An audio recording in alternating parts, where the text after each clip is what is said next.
Welcome to the SEGA Lounge, where we celebrate our love for all things SEGA, including the games, the music, and the community. I'm your host, KC.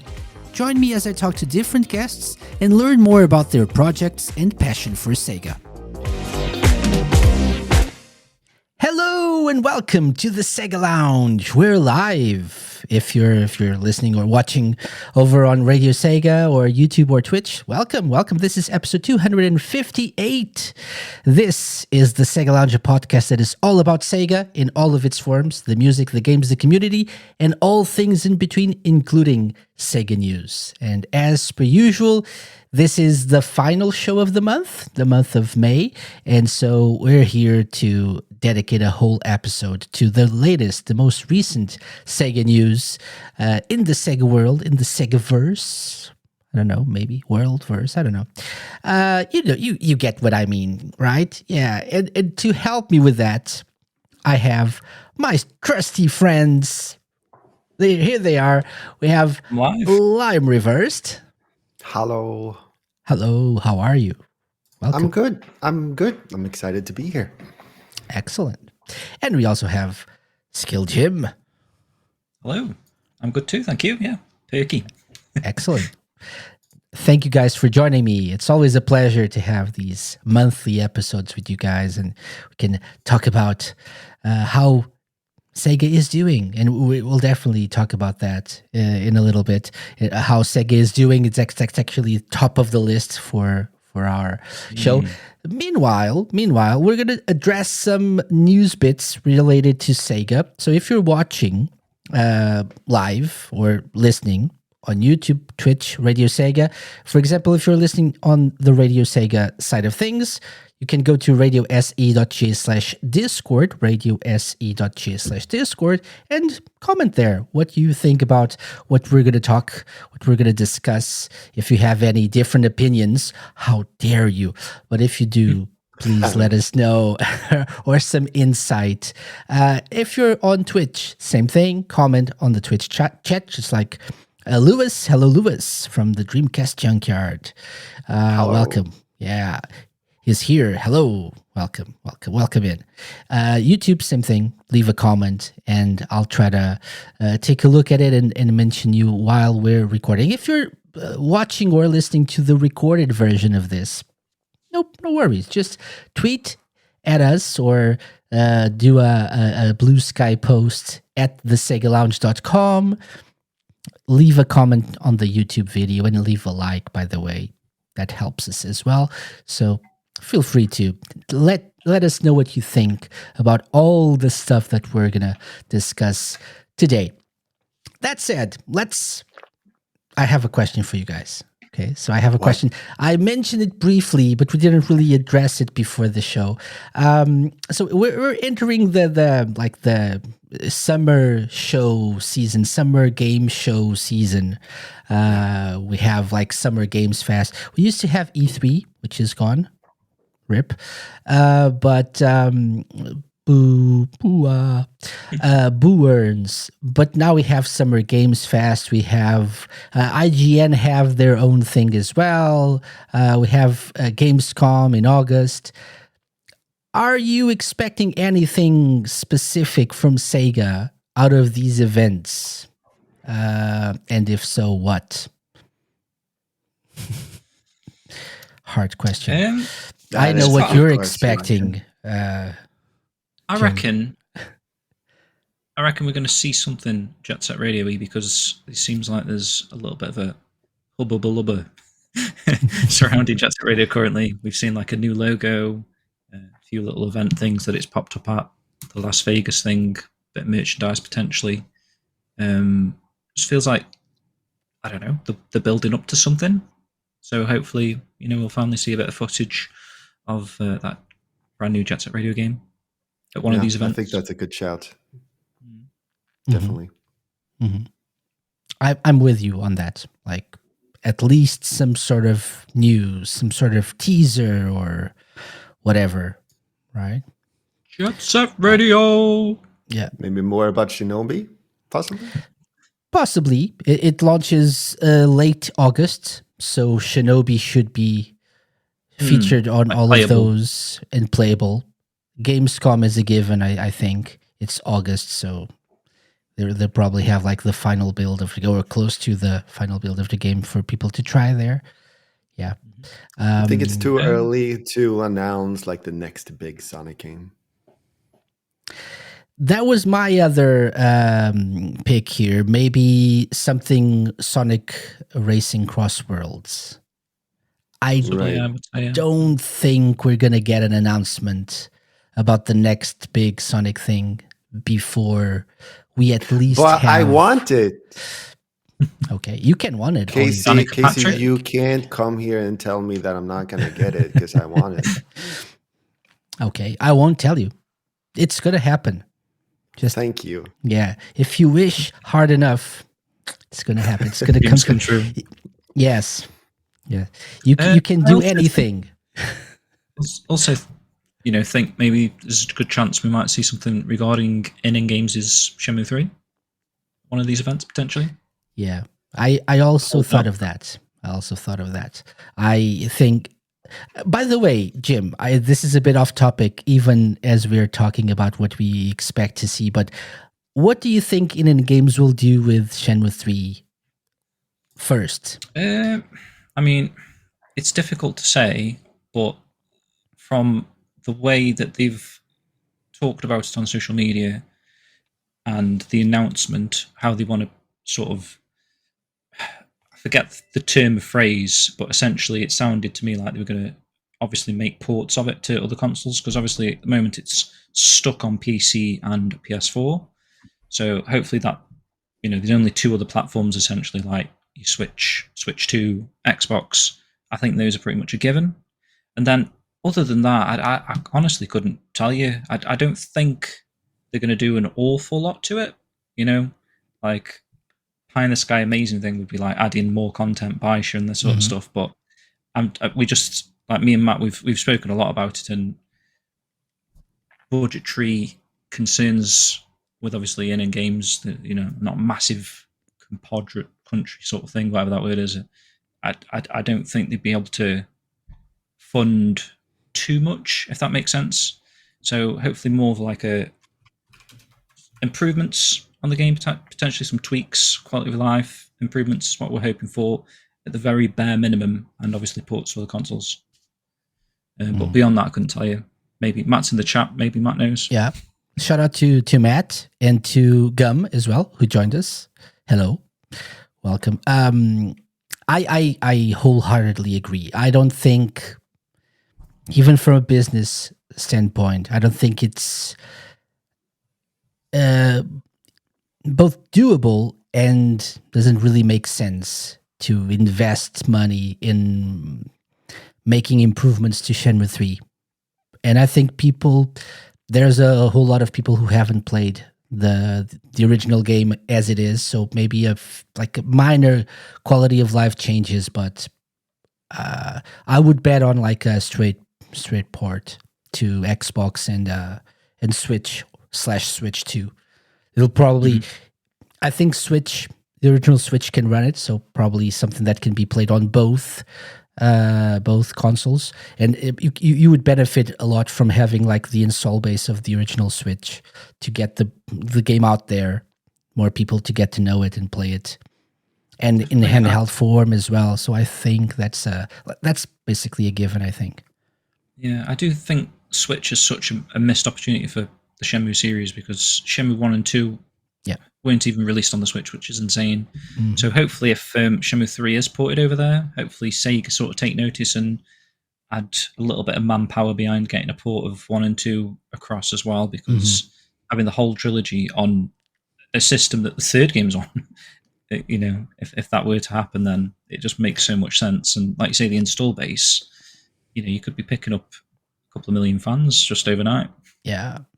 I think this should be a priority for Sega, and not really something that's probably that hard to do. Try to port it to the Switch, like 1 and 2, and have the three games, or 2 games, right? 1 and 2 and 3 released close together like have a sort of a cadence of 1 and 2 perhaps, and then release 3 to see the continuation of the series would be amazing. However, we know things are not as straightforward as that. So here's hoping. But I It do should agree be that that straightforward. it should be. It should be like it looks like it's a no-brainer, but Yeah. we have no idea what's inside the brains of Sega people at this point. Yeah, like Matt is saying, 1 and 2 can already run on Switch via emulator, so I can see it being technically too difficult. Yeah, that's a good point, right? So, yeah. Haven't got any money, unfortunately. How do you think it went last time? Like they funded it with like a kind of Kickstarter like campaign, right? Like 3? do you think that? Sorry, 3 right? for 3, yeah. Partially. So like, do you think that they could get like enough funding for 4 with that method? I mean, that's the hope. Yeah, exactly. Yeah. I mean, it's not happened yet, so it's very difficult. Obviously, when we interviewed Yu Suzuki last year, the main sort of phrasing was looking for a partner, essentially Right. someone that's going to Okay. give them the capital to produce a game, and it doesn't seem to have happened yet. So in sort of the best sort of scenario at the moment, hopefully they can have success with Shenmue 3, whatever they're doing with the release of that, porting of that. Maybe it'll bring in enough income for them to say like, okay, well, maybe we can. Okay, so like they are trying to make a 4 happen. Is that it? Yeah, sure, for sure. Yeah. Okay. Yeah, Yu Suzuki wants to finish the series, right? The story. Oh, yeah, cool. Yep. Wow. Awesome. But it's hard to. He needs money. But I think the best bet they have is to grow, like I said, the support base for the original games, and maybe then, and so in is very crucial on making that happen, like porting the game and getting it out of just PC and PS4, just put it on Xbox, Switch. That will definitely contribute to get the game out there more, and if they see the support for that, maybe other partners, maybe even Sega, could partner with Yu Suzuki and fund the game. But Come on, the fan base is trending. #, let's get Shenmue 4. Exactly. Like, It's true. let's We're go going to already. back them. That's true. Yeah, we'll see. Yeah, Matt says 4 will have to be a multi-partner deal. That seems like the best bet, right? So to like not like spread the risk across multiple partners, that would be more reasonable, it seems. We'll see. Just that straightforward, isn't it? So easy. I mean, just do it. Right. Yeah. Okay. So we'll see what happens, and maybe next month we'll have news. When we do one of these like news roundup shows, maybe we'll have new stuff to talk about in the Shenmue department and other ones we mentioned. But guys, let's jump into the news, right? So we have our handy dandy document. Oh yeah, and I almost forgot. This should have been what I should have opened the show with. So this first item here that says TSL 11. That's very important because do you guys know what day it is today as we're recording this, as we're doing this live? The 11th anniversary. The 11th anniversary of the SEGA Lounge. That's amazing. Yes. So 11 years ago to this date. Wow. I did that. Many first. congrats. Thank you very much. That year's gone fast, hasn't it? Since you were like advertising the 10th anniversary. Yeah. Time flies. So yeah, 11 Feels like years an of age the SEGA ago Lounge. since I did that 10th anniversary. An age ago. A lot has happened since then in 1 year, right? But yeah, but I want to thank you guys for joining me for this episode, which I didn't plan anything special, but just being here and doing the show with you guys is, I think, very cool. And thank you to all of our listeners and the viewers as well now. because we Yeah, have the indeed. video. Yeah, you got viewers part now. of this. I've got viewers now. Yeah. So it's been a blast to do this, and I'm really enjoying like the current format of the show. To be honest, it's like I'm having a lot of fun having people over and discussing some topics, doing the odd interview here and there. So I hope people have been enjoying the evolution of the show as well, and happy 11th anniversary to the SEGA Lounge. Should have gotten one of those, right? Like in some confetti. I would have done. Yeah. Yeah. Could have known. Yeah. I can do it. No, it tickles my mouth when I do that. This is awesome radio and video content, I have to say. Anyway. Yeah.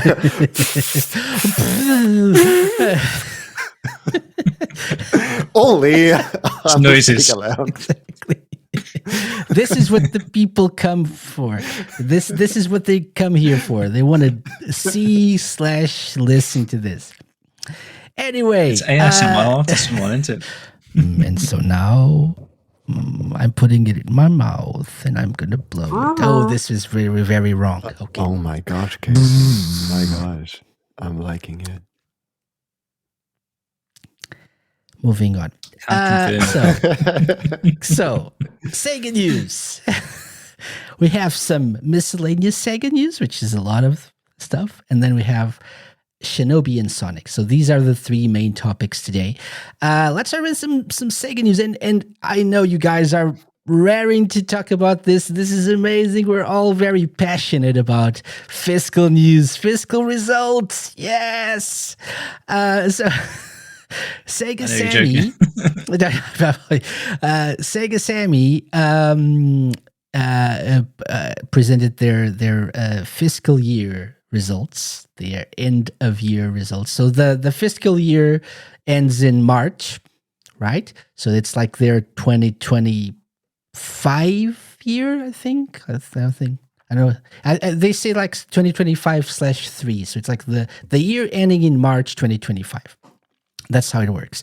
And they showed a bunch of numbers and stats and stuff, which we will not get into. But I wanted to mention some things that we can all understand and talk a little bit about. So not only did they show their results and did they explain why they had some certain results or not. For example, when it comes to, and they divided this into consumer, which is like games mostly, animation, and then amusement machines and toys. So like hardware, like arcade machines and stuff like that, and pachinko and stuff. So we want to focus on the consumer part of things. For example, for this year that ended, they say mainstay new titles have been performing perhaps well. Repeat sales went strong. Canceled the development of Football Manager 25 and recorded losses. They still talk about this. We talked about this a few months ago when they did like the quarter results thing. I think this actually hurt Sega a little bit more than expected. The fact that they didn't have the revenue associated with Football Manager this past year. So that's very interesting. For the next year, something that they say is their forecast: release Sonic Racing Cross Worlds. So this basically confirms Sonic Racing Cross Worlds will probably come out before March 2026. Okay, so wow, Marth is sense. very far away. The Mars, Yeah, Mars and Marth, but March is not that far away. yeah. Like March is okay, but Marth it feels like ages from now. Marth is that like Fire Emblem character. Yeah. All right. Indeed. Yeah. As well. Wow. This is what I get from inviting people on the show. I'm sorry. I jumped on it.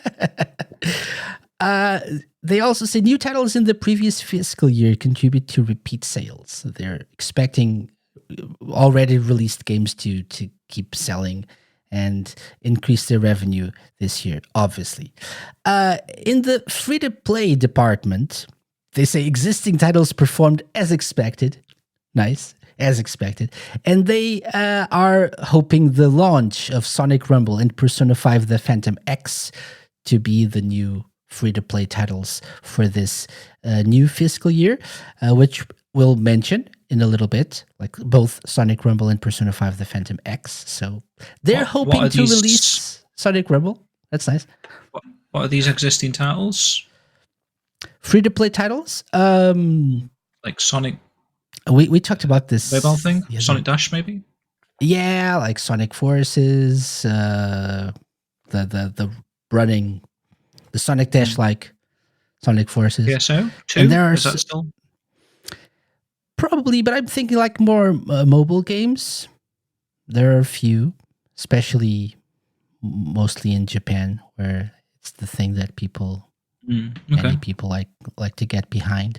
Did we ever hear anything about that Yakuza one that we talked about? Mobile game that released in Japan? No? Yeah, like the Ryoga Gotoku Online, right?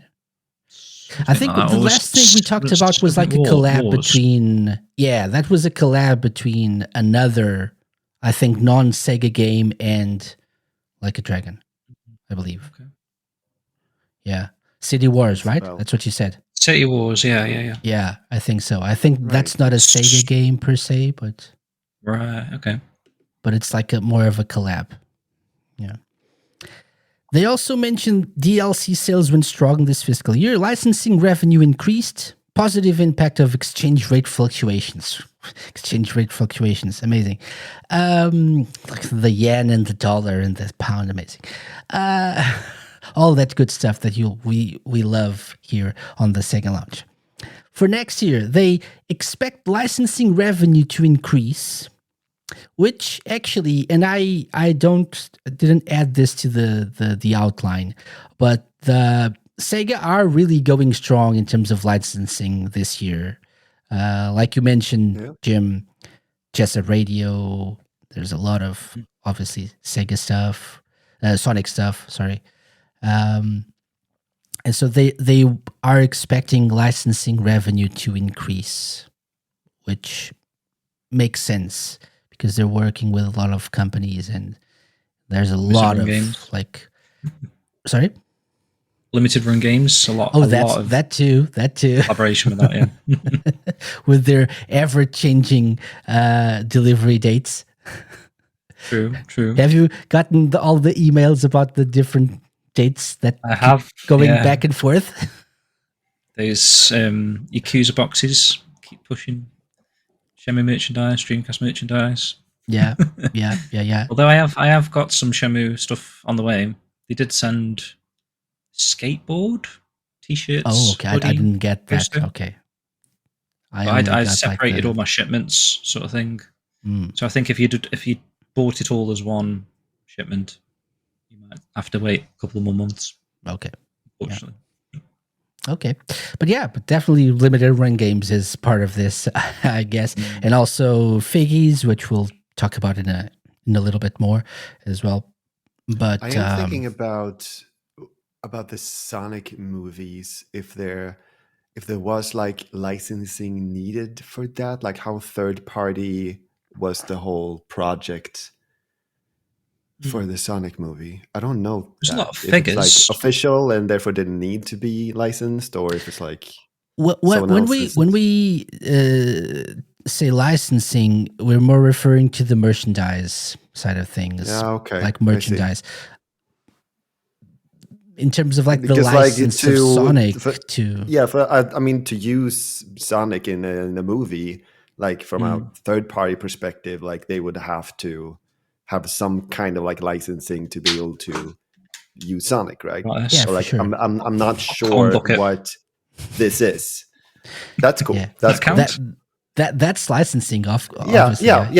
I mean, So like there's still that. There's still that indeed. I remember. It's just like I'm not sure about the movie itself, like what kind of arrangement. There's a deal. There's sort of a deal. I think Sega is part of it, right? So it's not really, exclusively a third party thing. I don't know how it works. I have no idea how it works. I'm just guessing that it's more like Yeah, I just never thought about collab. it until now. But there's probably like, for example, if Paramount can make popcorn buckets with Sonic and Shadow, they probably need to license the characters from Sega. I'm guessing the deal has to include that, so they can make money and pay like a percentage to Sega. That would make probably sense. within the whole ether structure or whatever. We make the film, we make the merchandise, products, and but definitely, Lime. I think you're right that there's definitely a deal for that, and it includes like the movie, the TV shows, whatever merchandise they all get the out of merchandise around it. Yeah, indeed. Exactly. DVDs, Blu-rays. Yeah. I think I told you about the two kids that I saw like dressed in shadow onesies. Yeah. Like there's a whole new generation of Sonic fans now, and it's spending because money of the movies, so it's amazing. For sure. Yeah. So yeah, and they actually wait. Let me share this. So they actually talk about like in the animation section. They say their expectations are allocated revenue of Sonic cinematic releases expected to decline. Obviously, okay. Yeah, there's no new movie. Okay, but they say the allocated revenue of Sonic cinematic releases went strong. Yeah. Obviously, it was a very successful movie, so that heavily contributed to their results, their revenue this year. Yeah. Okay. I don't want to bother you with all of all the details, but for example, something that's interesting is their rollout schedule here, and they have like full game, free to play in TBD. For example, some notable things. They mention things that haven't happened yet. So, in or after the fiscal year of or ending in March 2026, Yakuza 0 Director's Cut, right, will come out on the Switch 2. Probably other platforms at some point as well. Puyo Puyo Tetris 2S, Switch 2. Raidu Remastered, The Mystery of the Soulless Army, June 19th, multi-platform. Shinobi Art of Vengeance, August 29th. Sonic Racing Crossworlds, it says 2025 here. So, even closer, not Marth, but 2025. Multi-platform. And then they mentioned Persona 5 The Phantom X releasing, or it has released April 12th, 2024, but I think not everywhere. Yeah, so this is just Asia. We'll talk about the Western release in a little bit. Sonic Rumble 2025, perhaps. Who knows at this point? It's been delayed several times. Hopefully. You said delayed again, Lime, as well, did you? Earlier? 2026, I thought you said. Yeah, but that's service launch of Sonic Rumble. So I don't know what that means. So maybe the game is released 2025, but then it says here from... It says 2025, right? Yeah. But then it says here, like from 2026 onwards, and under that it says service launch of Sonic Rumble in brackets 2025. So I don't know if they are like planning something for Sonic Rumble in 2026. Where's that? I don't know. It's on page 43. Oh my God. 43.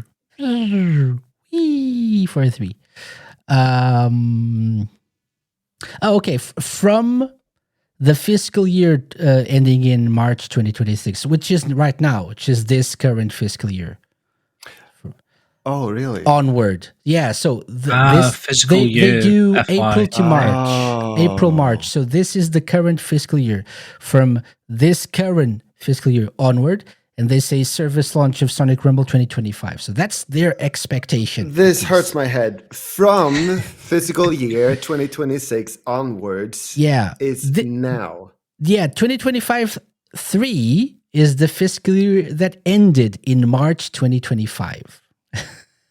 Okay, so we're now in the next one, the one that's going to end in March 2026.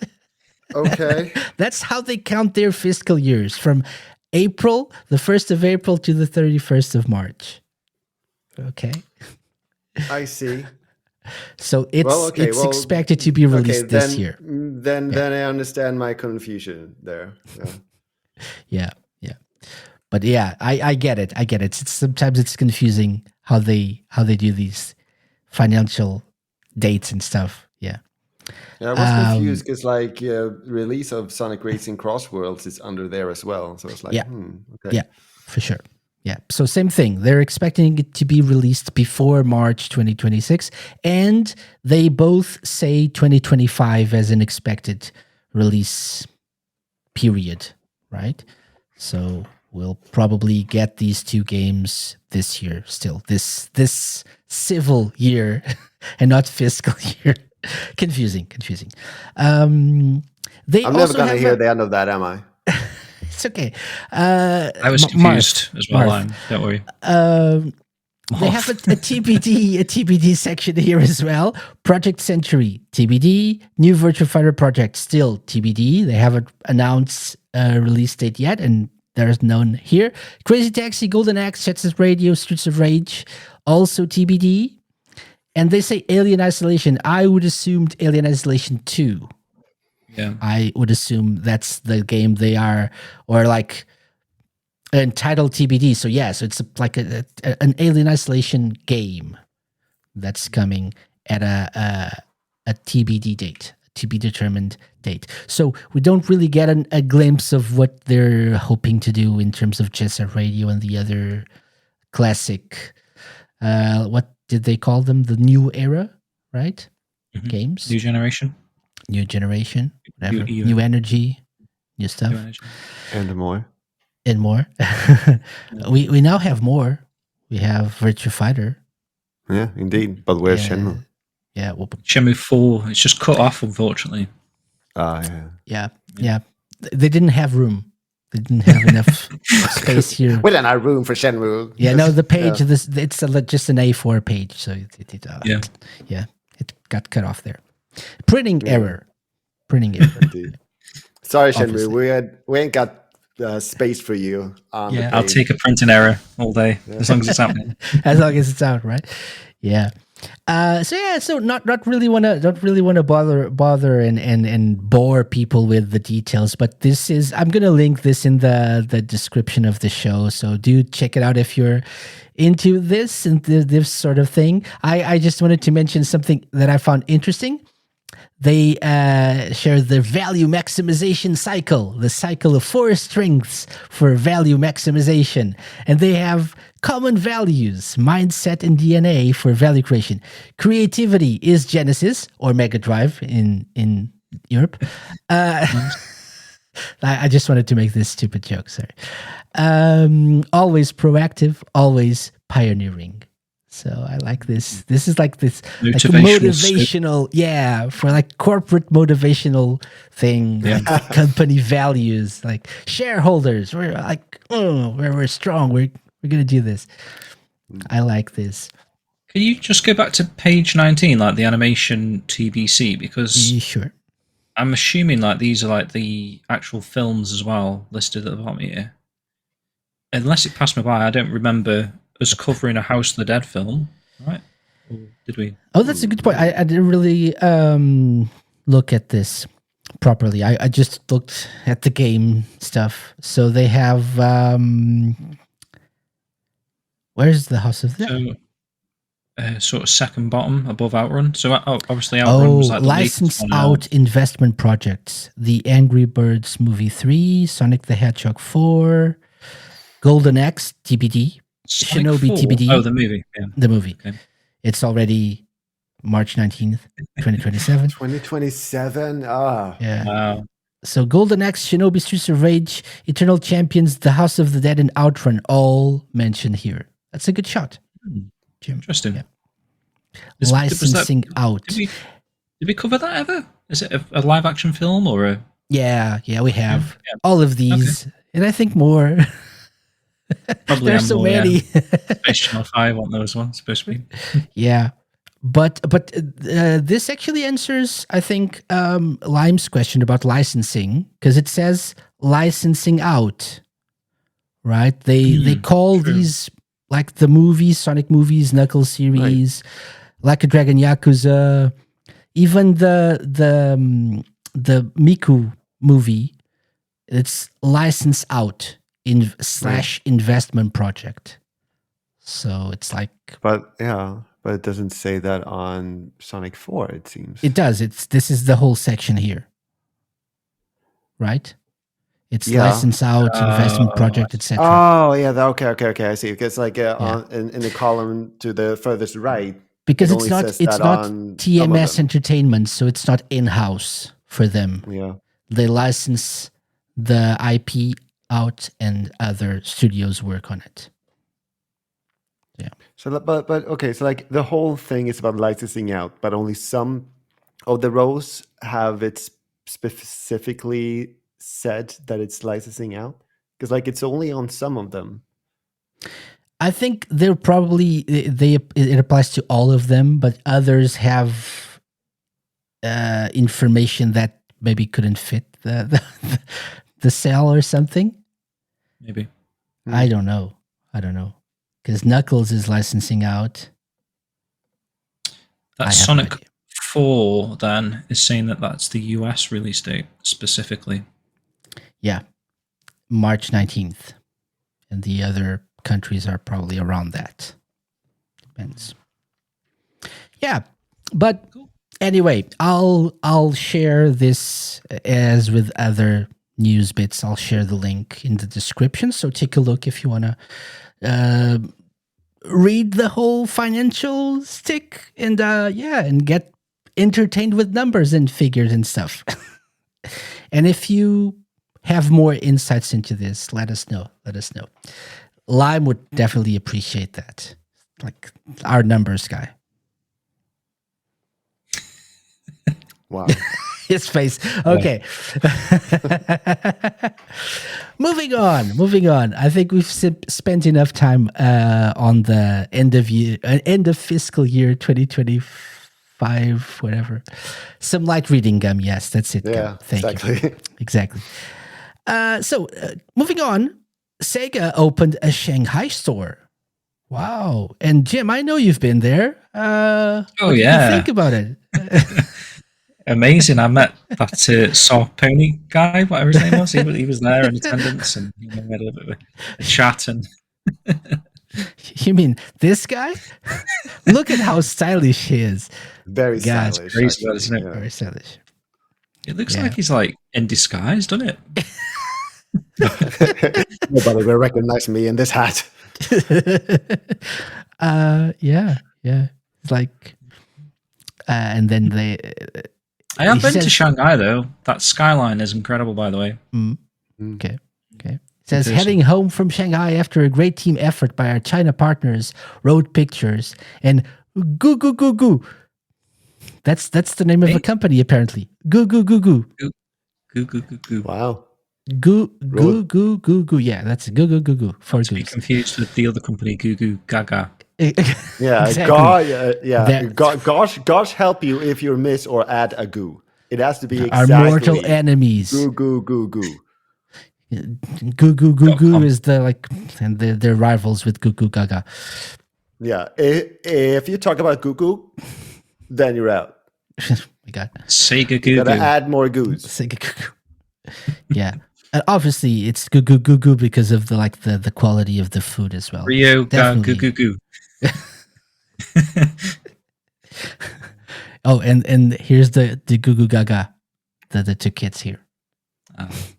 Nice. I think in Japanese, like a lot of there are some sentences that can be said with what sounds like to us like the same sound, kind of. I don't know if this is actually the case. I'm gonna have to be corrected on this. It's probably not Goo Goo. It's like it is wrong, but like you can say like a whole sentence, I think, with the repeating the sound ma. Okay. Ma, something with like that. different intonation, perhaps. Yeah, I think that might be the case. I'm not fully sure, but It's GIGA. so maybe that's something with that as well. So, Yeah. So that's the Sega store. I have the same problem as Justin when I take photos. Sometimes I like stand up very straight, like he did there. Like I'm here, and yeah, seems unnatural, but yeah, very stylish man still. Justin, come on the Sega Lounge. Like One day, postures there. Yeah, very straight posture. Except for the person who put their hands on their head. Just bending a There's a little guy who like, backwards. oh my god, it's the Sega store. Oh my god, it's gonna open now. it's Justin Scarponi. Like 3 people standing exactly the same, and then like one with the hands on their backs, and then another one like. Or it's like, oh my god, please open already. I've been standing in line for ages. I've been waiting so long for this.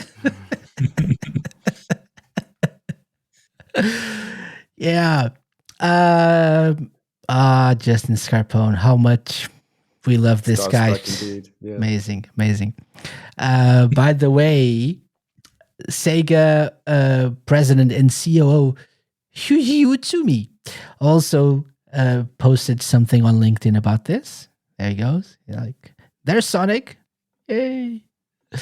Oh, now they're very happy. Like, thumbs up. Yeah. No Cool. guy with the hands on his head there. So he was banned for this. But the nerve of that one person who only gives 1 thumbs up and all the other ones give 2. And Sonic didn't give any. Yeah. And so it's like, yeah, exactly. And just Sonic let's usually just move gives on all with thumbs this. up, gives none. Like, My God. he looks annoyed. He does, doesn't he, actually? What's the general posture rating for this photo? Says Gub.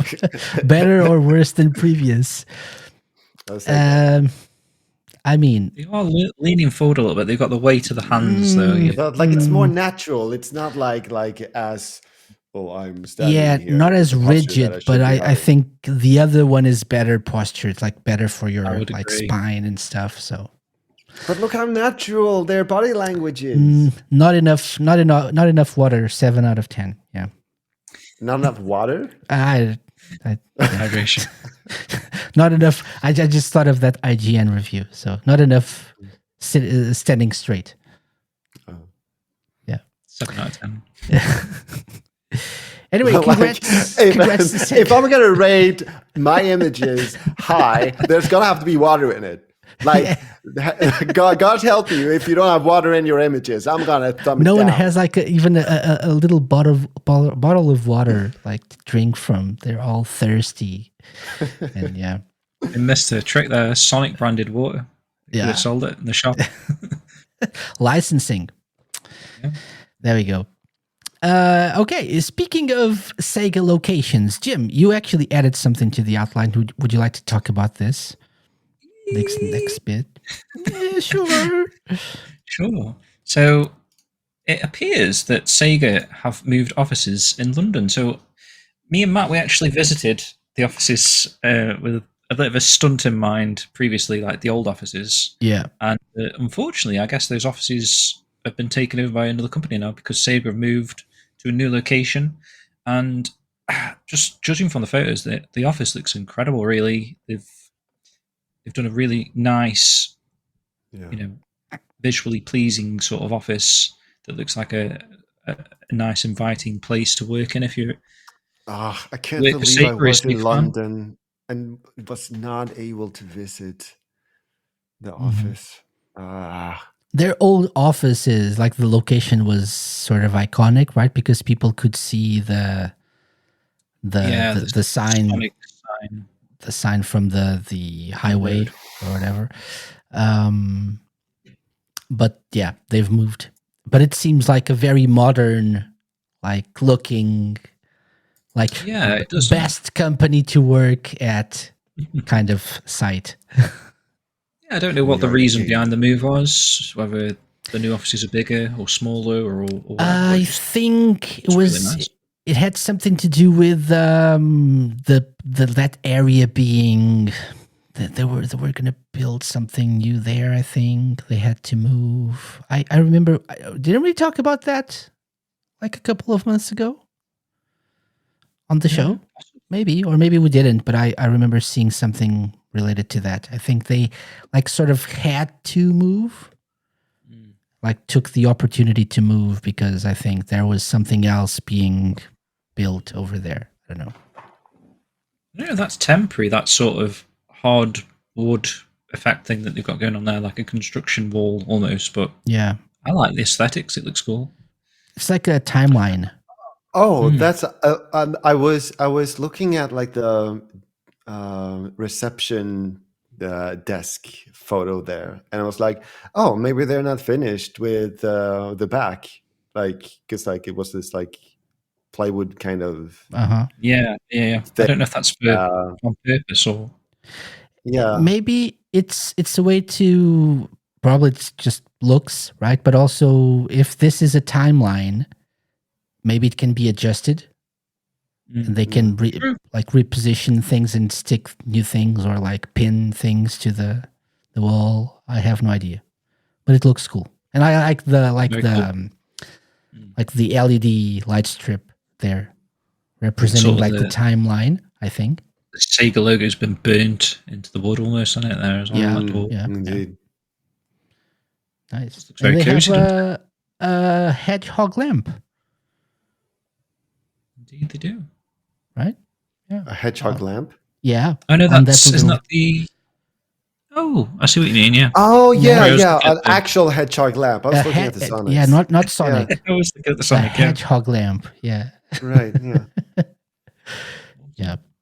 So if you were ever in the area, in the vicinity, maybe you can visit the SEGA offices, the new SEGA offices. Yeah. And ask for Shenmue 4 and Shenmue stuff. Doing that. I am planning like to go to London at least like one more time, and hopefully I'll get the chance. Then. Wait, there was Shenmue box art here? There was. I actually found it. So let me check. Can you see Sonic Mania? Right, Sonic Mania, the yellow one. Yes. Go up one, and then that kind of looks like maybe the Sega Genesis collection or something. Then go right one. Is that Sonic Rush Adventure? And then right one, that's Shenmue 1 and 2. I can't quite make it out. We're gonna have to trust you on that. Maybe. I'm a little bit too far away from the monitor to see that in detail, but I'll check it out later. Spot the Shenmue 1 and 2. That's a nice game. So that's a nice question for a future SEGA Lounge challenge. So from that picture they posted on Twitter, what's the first row, second column box art? What's the 15th image from the right? Exactly. This could be a good game if you want to have a little go now. What can we see that's the furthest one away that you can make out? Okay. That's nice. I can see Virtua Fighter 4 Evolution. You see that one?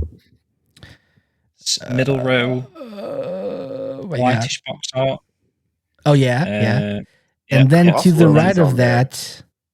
Is that Super Monkey Somebody Amigo game? Is it a 2-point something? Two across from that Virtua Fighter 4. Purpley looking one. Is that Somebody Amigo? Somebody Amigo, where? Familiar. 2 across? New one.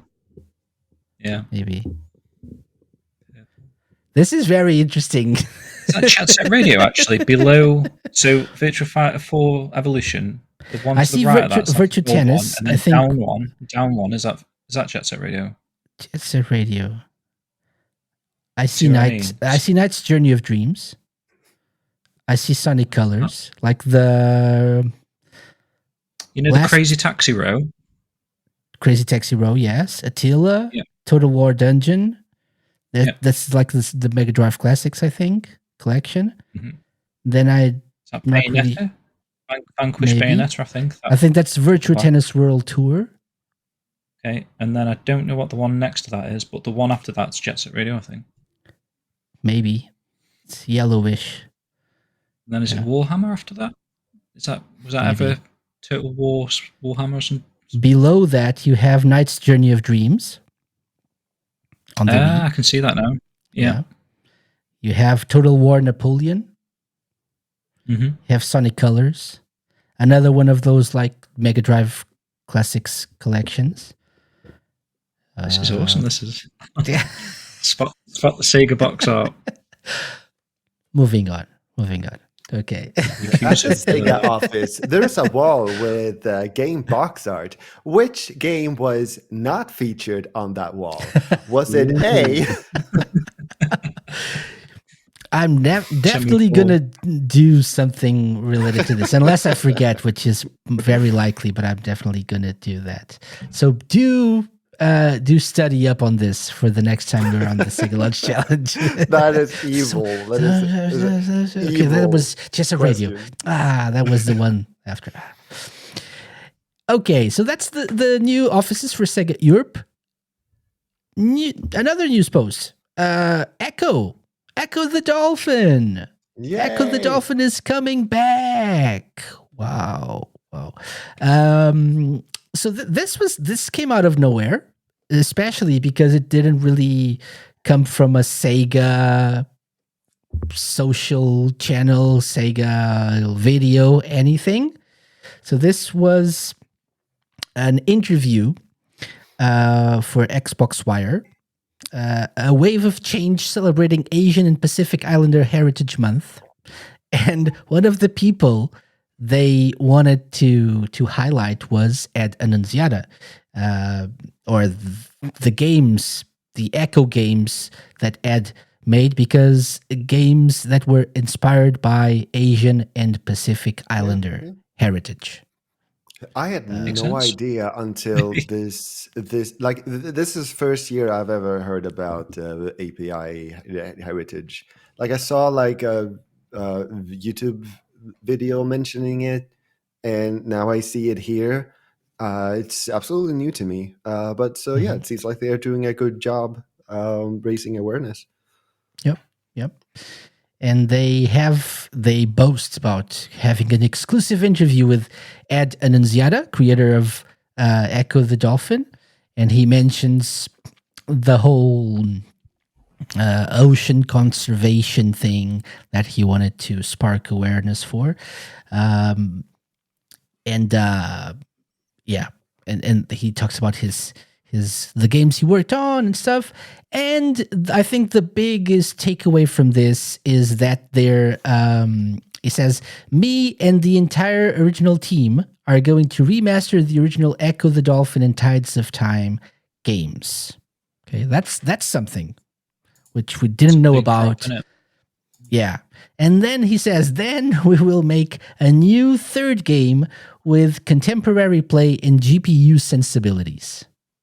Whatever GPU sensibilities means. GPU sensibilities?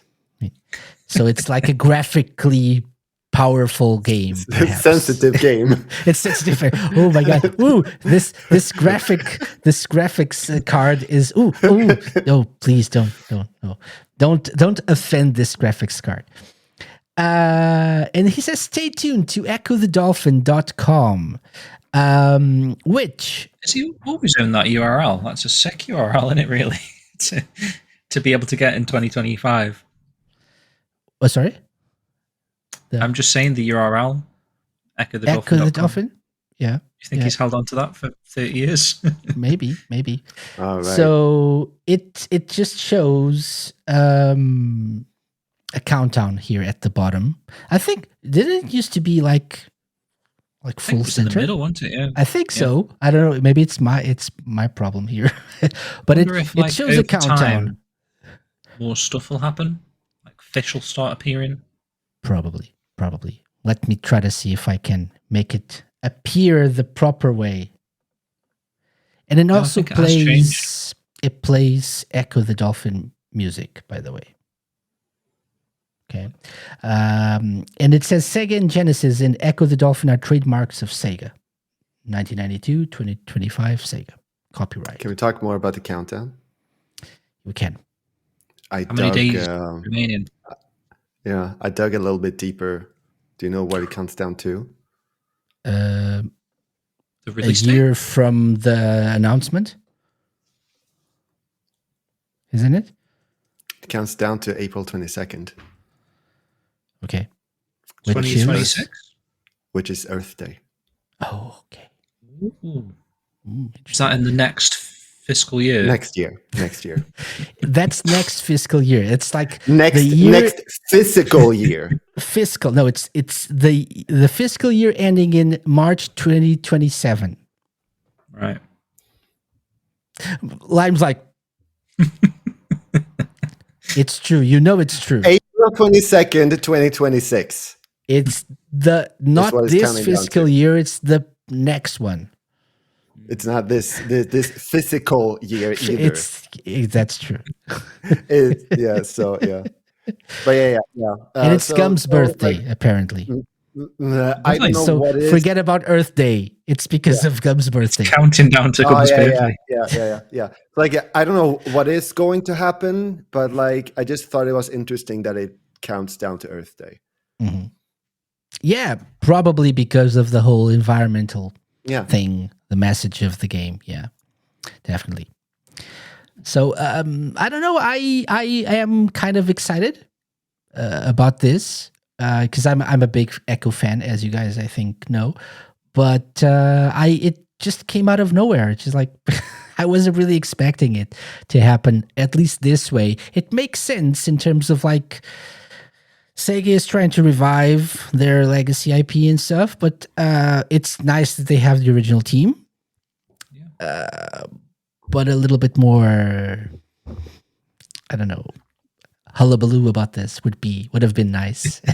Maybe closer. Hullabaloo. Yeah, maybe closer to the date. I'm guessing it's more of like a Panzer Dragoon remake situation and House of the Dead remake situation. But they license it out.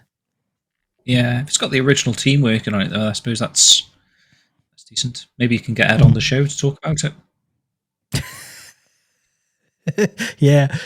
So for those not in the know, he's making fun of me because Ed Annunziata was supposed to come on the show last season, and then he right. Oh, that rings a bell now. Oh, yeah. Disappeared completely. We had a we scheduled. This is why he's been working on Ecco. Exactly. He was gonna announce it exclusively on the SEGA Lounge, but then he decided to. I'm just not gonna show, and disappear completely because I want to announce it and tell it to Xbox Wire exclusively. Damn you, Xbox Wire. Yes. Moving on. Moving on. So, by the way, guys, are you Ecco fans at all? I haven't ever played it, so I don't know. Could be. I think you would. Fan of the Dreamcast one. Oh, okay. Which is not being acknowledged by Ed, by the way, because he didn't work on it. Right. So he's working on a third game, which is not counting the Dreamcast one because it's not canon for him. Yeah. I think you would enjoy the original ones at least. Lime. Yeah, they're challenging games, and you like challenging games. Maybe we should do a SEGA education stream of that. Yeah. I would be all up for that. Yeah, we need to do that soon. See if you can get out of the first stage without any help. That could be a cool challenge. See Lime try out Ecco for the first time and see if he can get out of the first stage. Yeah. It's such a silly thing because it. Yeah, but maybe you can find out the name of the alien race as well. True. And watch me as I impress you and everybody here. Probably. You know, it's not the first time that you impress me. And surprise ridding me. Everyone of the hashtag cancel Lime thingy. Okay, speaking of Lime Reversed, you've played Jet Set Radio. Yeah. You've played Jet Set Radio. That was a part of the SEGA education streams that we did. Yeah. And so do you know what's happening with Jet Set Radio and them skates. Well, they're having an event. Where is it? In Santa Ana, it seems. Yeah. As far as I can see here. Like they're having skating events around the world in over 20 countries, it says here. Mm-hmm. Yeah, so they tease the collab, right? No, but first of all, so them skates, it seems like they're probably launching. I don't know if there's these. This is apparently a very renowned roller skate brand. Okay, and they teased this, which is tomorrow actually, for May 30th. But it's actually what's happening is SEGA is sponsoring. Let's see if I can show it. The Blading Cup. Yes. Right? Yeah, that's what they call it. I was in the About page, so I didn't have the Blading Cup. So Montpellier, France. Tomorrow and Saturday, May 30th and 31st. And SEGA are these related? I think they are in a way, because SEGA is going to be a presenting sponsor at this. So they're going all in with Jet Set Radio license.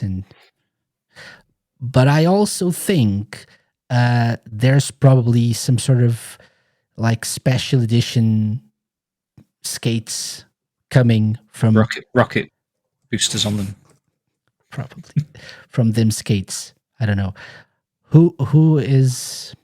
Are you a skater, Jim Lime? I'm not a skater boy. No. No, but I've been ice skating. No. Okay. Within the last year. Okay. I did rollerblade like a few times, like as a teenager, but that's it basically. Also, can we go back to the About page? The About page of what? The competition? Yeah, the Blade Cup page. Let's go back there. Okay, the About page. Okay, oh yeah, I know what you want to talk about. I just have to yell at them a little bit. Like, as a web developer, this is not how you design a page. Like, the text basically blends into the background, and it's not very easy to read. So please keep this in mind. People who design web pages needs to be that like have a certain degree of readability. Like the text color is the same as the background color, so it's like very. It's like something from the start of the internet, isn't it? Yeah. Remember websites back in the day? They were like black text on. I think the top half of the page was white, but as you scrolled down, there was like a black image, and the text was like overlapping the image, and you couldn't read it. That kind of vibe. Don't do that. Maybe that's what they're going for. What are you saying? It's if aesthetic. You really want to find it's the wrong aesthetic. If you really want to find out more about the Blading Cup, you really need to make an effort to try and read this and understand what it says, because it's not easy. So you really have to be a fan of this. They had one of those motivational circles when they were spitballing ideas for the website. Creativity is Genesis. It's a very cool concept on the first page, though. That I'll give them that. But then when it comes to like the more like detailed in information, then that's where in my expert opinion needs to be a little bit more readable. Lewis says, as a retired skateboarder, can't approve. He says, we were conditioned to hate rollerbladers for no reason. Yeah. So when I meant skate, I meant roller skate or rollerblade. Oh, because that's not the same thing, right? Rollerblades are the ones with like inline skating, right? Inline skating. Inline skates. The wheels are roller all inline. Are the ones that are like four wheels. side to side. I thought all of it was called skating. Maybe not. Yeah, but I guess so. Like the genre, skating, skateboarding. Ice there we skating. go. Gum says inline and quad. That sounds more official and like more, technical, for sure. Yeah, Quad sounds cooler, doesn't it? yeah. Quad sure. skater. I'm a quad skater. I'm a quad blader. No, a quad skater and an inline blader, perhaps. I'm very confused right now. The gist of it is SEGA is presenting. Is it like a presenting sorry for that sponsor? tangent. I shouldn't even have gone there, but like I just had like this is my work. Like this is like as slightly sentient toaster also mentioned, like this is also my bread and butter, and so it's a pet peeve of mine. What font color would you have picked, Lime? If you would design that page. I would have paled out the background a little bit and then made the text darker. That's all you need to do. Right. There you go. Free tips from Lime. There you go. So Blading Cup, hire the man. Yeah. The thing is, and that remains to be seen. Are them skates launching a Jet Set Radio line of rollerblades or roller skates? We don't know, because them blades. This is like the new metaphor of Fantasio. Like them blades. No, them blades. Them skates. Now I'm confused. Them skates. Okay. So them skates are a very famous, apparently, brand of rollerblades, and they have some collabs, as we can see on the page on their website. Does this mean that tomorrow, maybe during the Blading Cup, they're going to announce a Jet Set Radio collab? Like yellow collabs, by the way? Yeah, it says them skates cross intuition liner. So then these are not. This is also cross intuition liner. So I'm guessing they are collabs. Some of them. Clark's Originals. Cross intuition. Cross, I mean X, like cross, like crossover. I just don't know what it means. No, Intuition is a brand, I think. Intuition liner. Ah, okay. If you see here, them skates. Yeah. Oh, yeah, X yeah. I see. Cross. I see. I think that's I it. see. I thought like cross intuition liners. I was like, okay, that sounds like an interesting concept. What is that? Okay. But I don't know if we're gonna get anything. I agree with you, Jim. It would be nice to have like rockets and some sort of like really real Jet Set Radio features on them skates. But I don't know if that's what we're gonna get in the end. Yeah. I can't even picture the roller skates. Like, is there anything Jet Set Radio-y about them? Like, specifically? Like, if you were to look at a character from Jet Set Radio, you can see their Instagram teaser. Are they like colourful though? I can't picture in my head how they look. I don't think they were like in the game, to be honest. But what I'm guessing they'll do is they'll release like yellow skates, maybe with the logo on or something. Probably. Yeah. I don't know.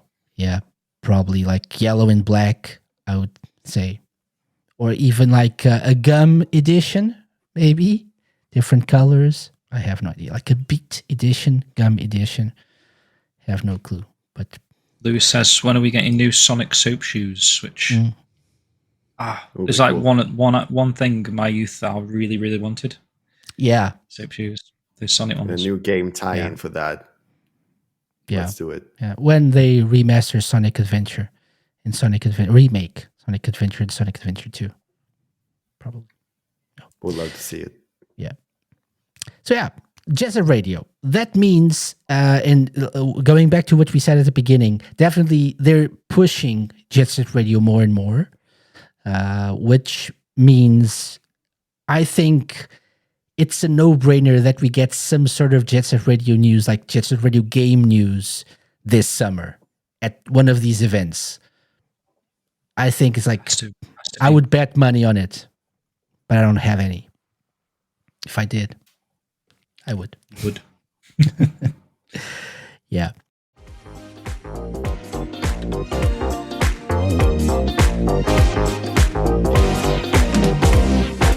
In even more exciting news, though, did you know, guys, that an officially licensed Like a Dragon virtual space is being created for Roblox?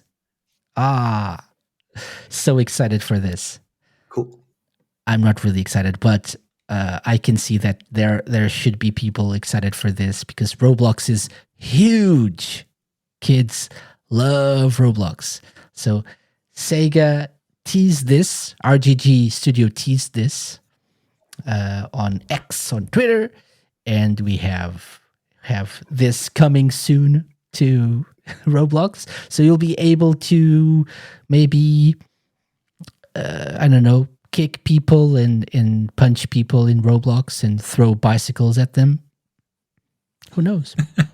Is that how it works? Is that supposed to be a character in the middle? Someone we should know. I don't think.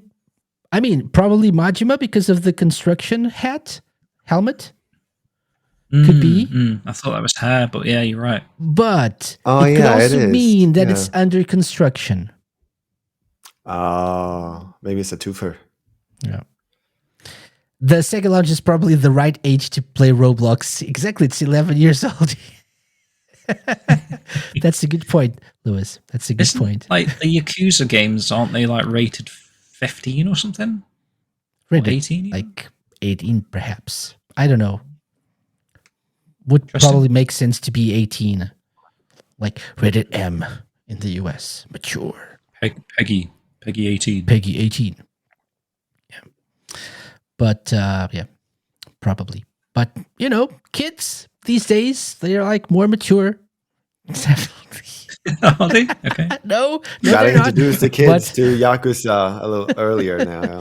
Yeah. Like, just like they're throwing Yakuza 0 Director's Cut on the Switch too, because it's the best system for that. It's game, isn't it? Yeah, definitely. My gosh, it's a week. Switch 2 is coming out in a week. That's true. That's excited. Crazy. Amazing. I'm excited for that. Yeah, for sure. Yeah, me too. Yeah. Okay. So, Like a Dragon coming to Roblox. If you're into Roblox, Sonic fans are into Roblox. Many of them. There's like the Sonic Speed Simulator, I think, isn't it? What's it called? I think there is something Sonic Something like in Roblox that rings a bell. Yeah. Yeah. So, why wait for GTA when, like Lewis said, you can get into organized crime early with Like a Dragon cross Roblox? Yeah. Oh, GTA 6 has been delayed to next year. Yeah, don't worry about that. Who needs GTA 6? Just go into Roblox and like look at like a Roblox version of Kamurocho. Yeah. And like the same with GTA 1 and stuff. Yeah. Back in the day. Yeah. Probably. Yeah. Like top down. Got it when I was like 12 or something, maybe. Whenever it was released. That truly was for kids, though. That turned all right. Yeah. Okay, so that's it. Speaking of Yakuza, and speaking of Yakuza 0 Director's Cut, just like the Nintendo Switch 2 is coming out in a week, so is this game. And they did a very cool special launch interview with the Japanese voice actors for the game, and they like the voice of Kiryu, the voice of Majima, and the voice of Kuze. And the voice of Nishiki. So if you're familiar with Yakuza, you know who these characters are. And they talk about like returning to this game 10 years later, because there's dialogue, there's cutscenes that were added to the game. So even if you've played the original one, there's more to experience. And the voice of Kiryu says, back then I was a 50-year-old guy. He's like a 60-year-old man now. He doesn't look it, does he? He looks... No. Maybe he looks 50 now, actually. Maybe. So yeah. So if you're, I don't know, did you guys play the original one? Yakuza 0? Uh-huh. Yeah, of course, yeah. One of many people's favorite games in the series, and one that probably turned the tides for this series in the West. Like Yakuza 0 was the game that a lot of people like got their start into the series with. And because of it, I think the series got a resurgence in the West. Definitely. Like Definitely very popularity boost important. Well, if you think It was a Yakuza second- 5, when that was released, that was like, they didn't even make a physical for it because they just didn't have faith in, I guess, the sales of that game at the time. It was kind of it was like, I think it was second on the top of the list or whatever Sony put together back in the day. You know, Shenmue 3 was that top of the list for Sony. I think Yakuza 5, was it? Or something to be Probably brought over. released That makes sense. in physical form. I think I believe so. originally was Yakuza 5 not going to come across to the West or something? No, it did. I think why it was on they the just list. decided to do a digital release because there was some demand, but I really can't remember well. There was some sort of, because they released it over here late, like maybe 2 years after it was released in Japan. Am I making that Sounds up? right. I think Probably. that might be why it was on the list. I think. Yeah, Fans probably. wanted it, and then yeah, like you say, Yakuza 0 happened, and the series like smashed it ever since. Yeah. So yeah, definitely. Look, it was released in Japan December 5th, 2012. Released worldwide December 8th, 2015. 3 years later. 3 years. Wow. 3 years later. Yeah. See, that kind of shows you the difference, doesn't it? Like prior to Yakuza 0, Sega didn't really have much faith in it. Yeah. And now it's literally all Sega do, isn't it? Pumping out these Yakuza games. For sure. Yeah. So definitely a turning point for the series in the West. And a game that is really, really fun. Great story, I think. And the vibe of the game is like, this is a game for me because I'm a sucker for an 80s setting. So this is perfect for me. Yeah. The nostalgia and stuff is amazing. Lime, I know you played this game as well. You played it on stream, right? Yeah, indeed. That was my second Yakuza game. My first game was Like a Dragon 7. Yakuza Like a Dragon. So then I figured out, maybe I should start from the beginning again. Not again, but start from the beginning and see what that's like. And yeah, it was a very fun game as well. So yeah, I really should continue. Don't know what I should continue with. If I should go with Infinite Wealth, or if I should go to Yakuza, like the first game. I think it depends on which style of gameplay you prefer at this point. I liked both. I don't mind I don't think that any of them was bad or worse than the other one. It's just like different styles, and I enjoyed both. So if you want to just continue the story before you play the most recent game, maybe go back and play through the original series. I think you should play the original because it's only is it like a 13-hour game max? So you could fly through it, really, couldn't you? Yeah. Kiwami is not a very long game. I have thought about catching up with the story until 7, but then it's going to take me ages before I can actually get to Infinite Wealth. So I'm maybe not. I mean, the games are short, but the problem is you tend to get sidetracked. So if you're just playing the story, it's a short game. They're all very, I would say, maybe linear in a way, because you can get through the story with ease. But the problem is there's a lot of side stuff to do. And that's what usually gets me sidetracked. And also, the Yakuza people that I talk to do not recommend playing the games one after another. And so I'm going to have to also take that into account. Take a break. between. Yeah, like so that's also gonna take some time, like for me to like get ready for the next Kind of game have as to well. play them in order, like one after the other, just to keep on top. Yeah, but not like without taking a break in between games, right? I think that's like back to back. Yeah, that's what I mean. Like of course I don't know playing if I them in agree, order, to be but like honest. taking a break in between, like to get ready for the next entry.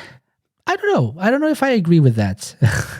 I have played a few I like don't back know. to back. That's what Bika told me, for example. So Okay, I don't know. I've played a couple, I think, back to back. When I replayed most of it, most of the series, and the only thing that happens is like I get sidetracked a lot. So what happens is I tend to waste a lot of time with side stuff, side stories, mini games, arcade games, and then I maybe get a little bit tired of the game because of that.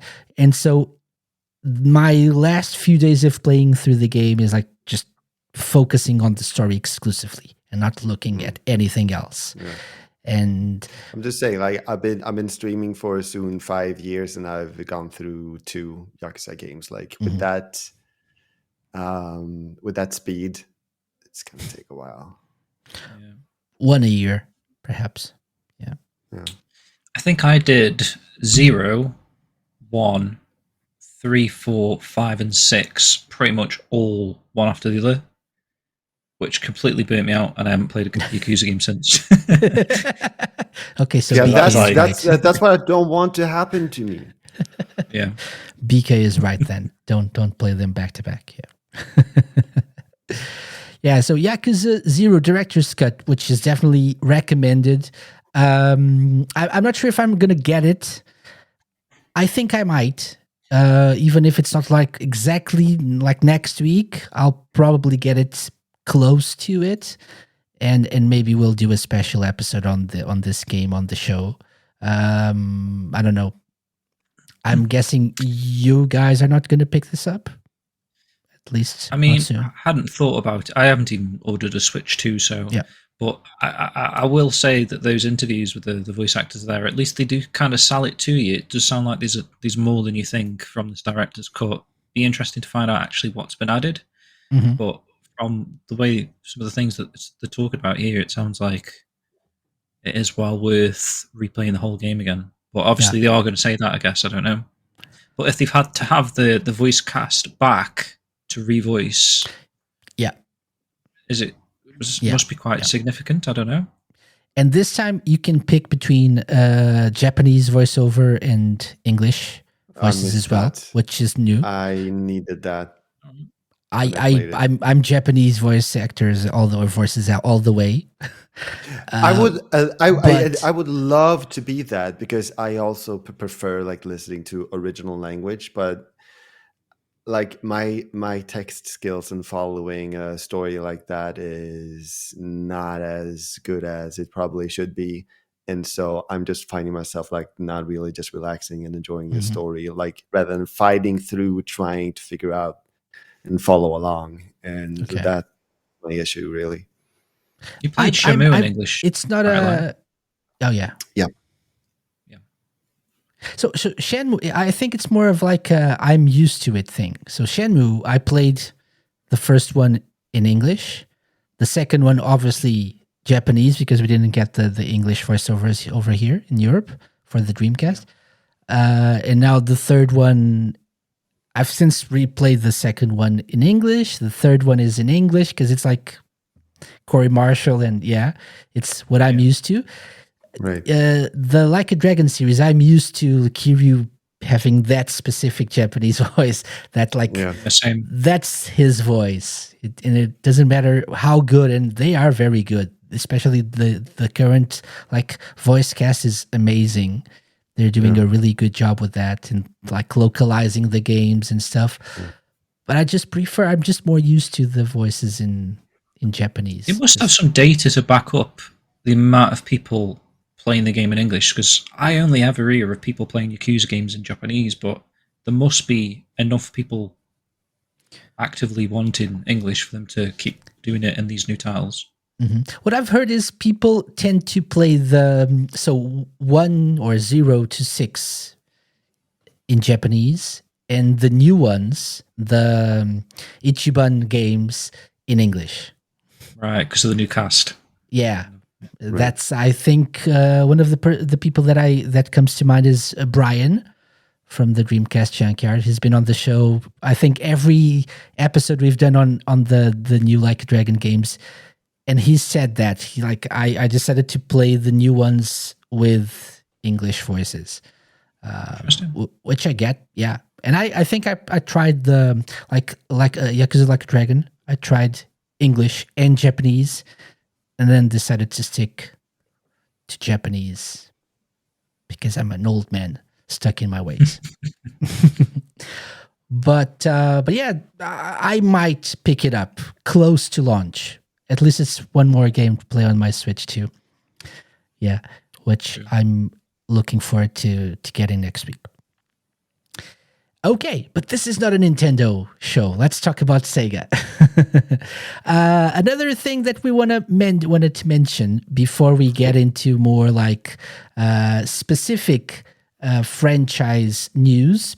Another bit of generic, I don't know, this is not generic, this is also specific, but Virtua Fighter, I think we mentioned this briefly last time, but Virtua Fighter 5 Revo is going multi-platform, so they're gonna not just release the game for all the other systems, consoles, but there's gonna be crossplay between all systems, PC and consoles. That's awesome. That's awesome.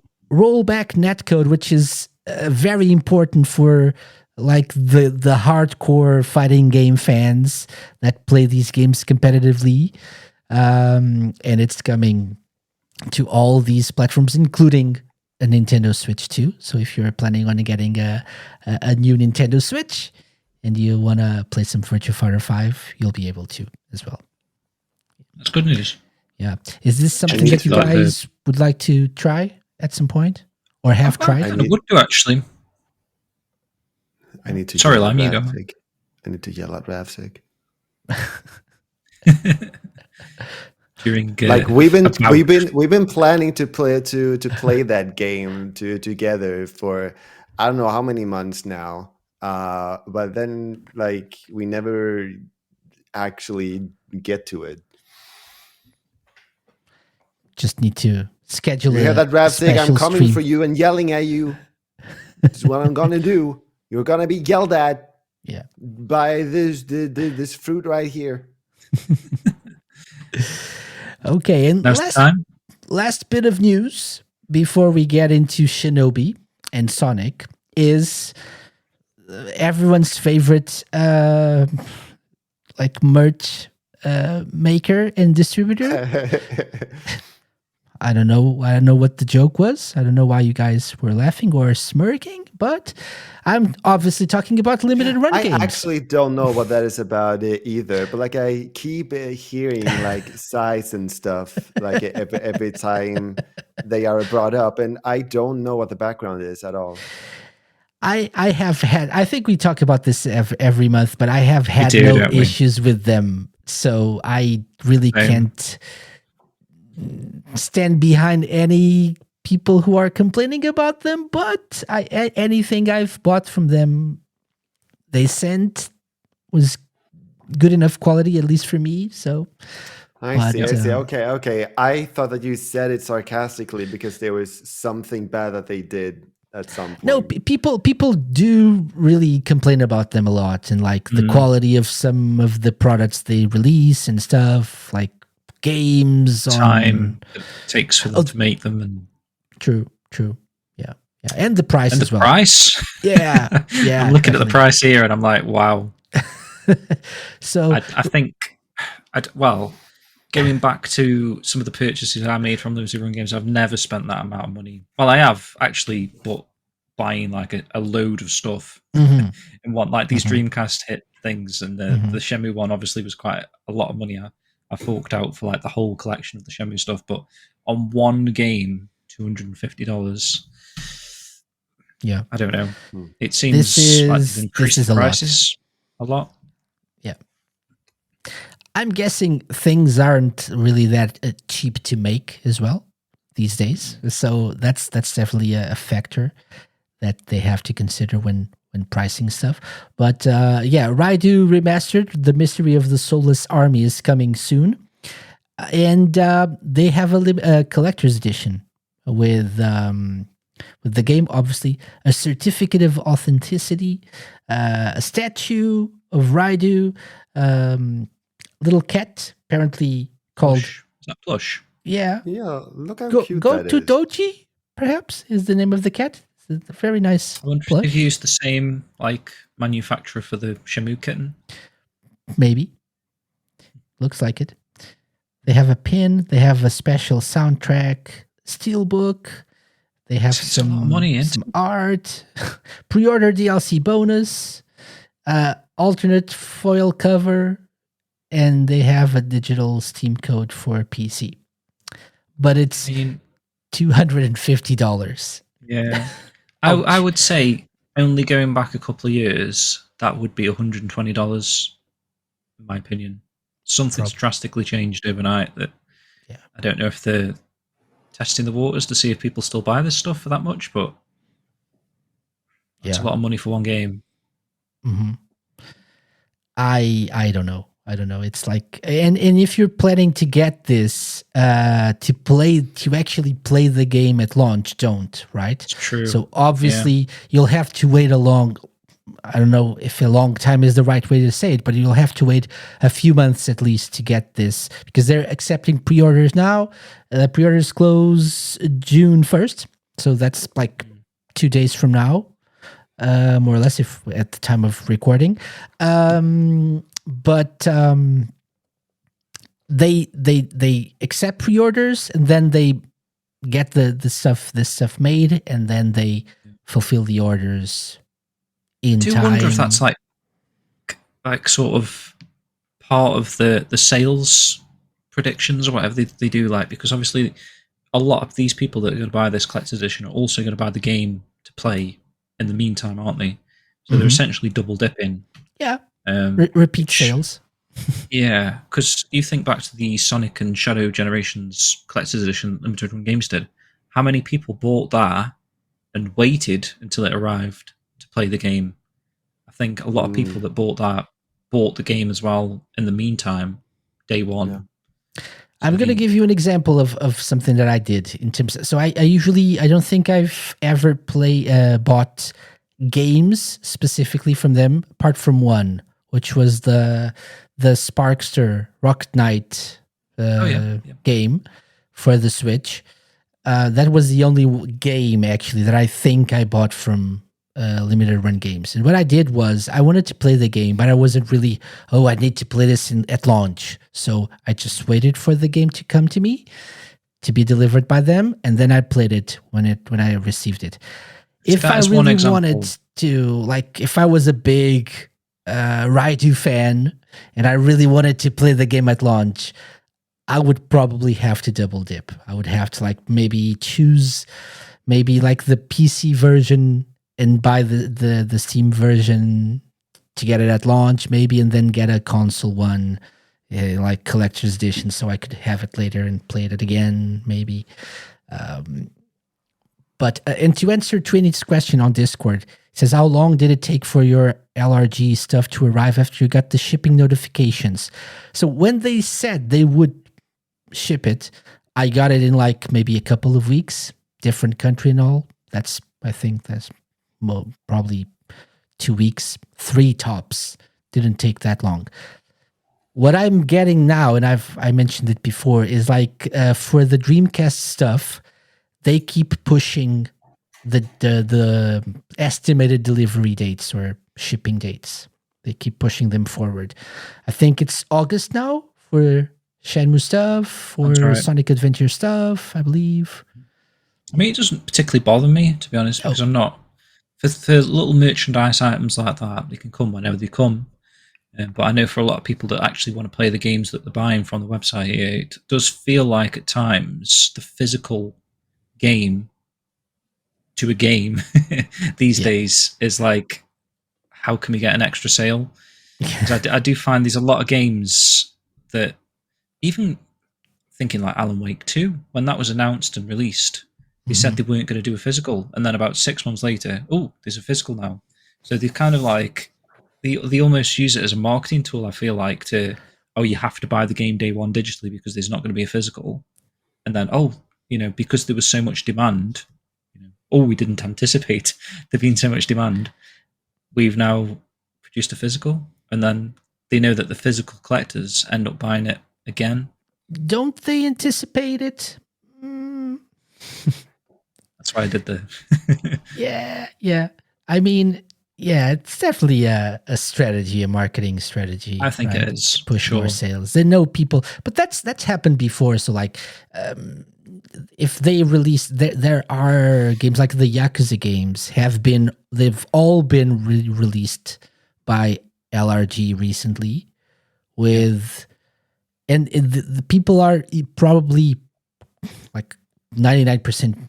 I'm 99% sure that they're not buying it for the game. They already have the games, the fans, right? And I don't think a person who's never played one of these games is going to get a limited edition or a collector's edition with a lot of merch and pay a lot of money for it. So these re-releases are for people who want to get the merch, and they end up getting a digital code for the game or a physical version of the game. But it's another way to push another sale. So obviously, in terms of software, yeah, for sure. But Casey, why would they want to do that? All they get is money. Yeah. Would you imagine that? Why would you want money? Why? A company. I don't get it. Corporate greed? What's that? What do you mean? Yeah. Raidu. Not really something that I'm planning on getting, at least at launch, but something to consider if you're a Persona SMT fan, Atlas fan. I feel like SMT, by the way, Shin Megami Tensei. Just like that now. Sorry? Like I feel like there are so many games just like that now. We have Persona, we have Metaphor, and it really seems like that game is in the same world, even if I didn't misunderstand. Yeah, it's like a Shin Megami Tensei game, yeah. But it's probably what Persona 3 Reload is to Persona 3. They're doing the same with this. This is an older game, Raidu, and they are remastering it. And it looks like it's a very good rework of the original. It looks beautiful. Like it makes me wonder how the original looked like. And it's probably got some quality of life improvements to make it play like Metaphor and Persona 3 Reload and stuff. So definitely for people who are into this sort of game and want to play another turn-based RPG, definitely, if they're into this universe, definitely something to consider getting, I think. It is a good universe. It is a very fun universe. Yeah. Another universe that is amazing is the Shinobi universe. See what I did there? Nice segue. Yeah, see? And so I'm not going to spend a lot of time here. People know I'm excited for Shinobi, Art of Vengeance. I've said this is when they announced the new games, this was the one that I said, oh, this looks really, really good. And it has a lot of potential. And something that made me very excited about it was the team I thought was behind it, and it really is. It's Lizard Cube. Ben Fiquet, the current CEO and creative director of Lizard Cube, is a huge Sega fan. He's been on the show a couple of times before to talk about Wonder Boy and talk about Streets of Rage 4. Great guy. Hope you come back. Have they done anything else that I might be familiar with? Streets of Rage 4? And Wonder Boy, the Dragon's Trap. Oh, yeah. Cool. Yeah, the remake of that. They're huge Sega fans, as you can see by the shirts.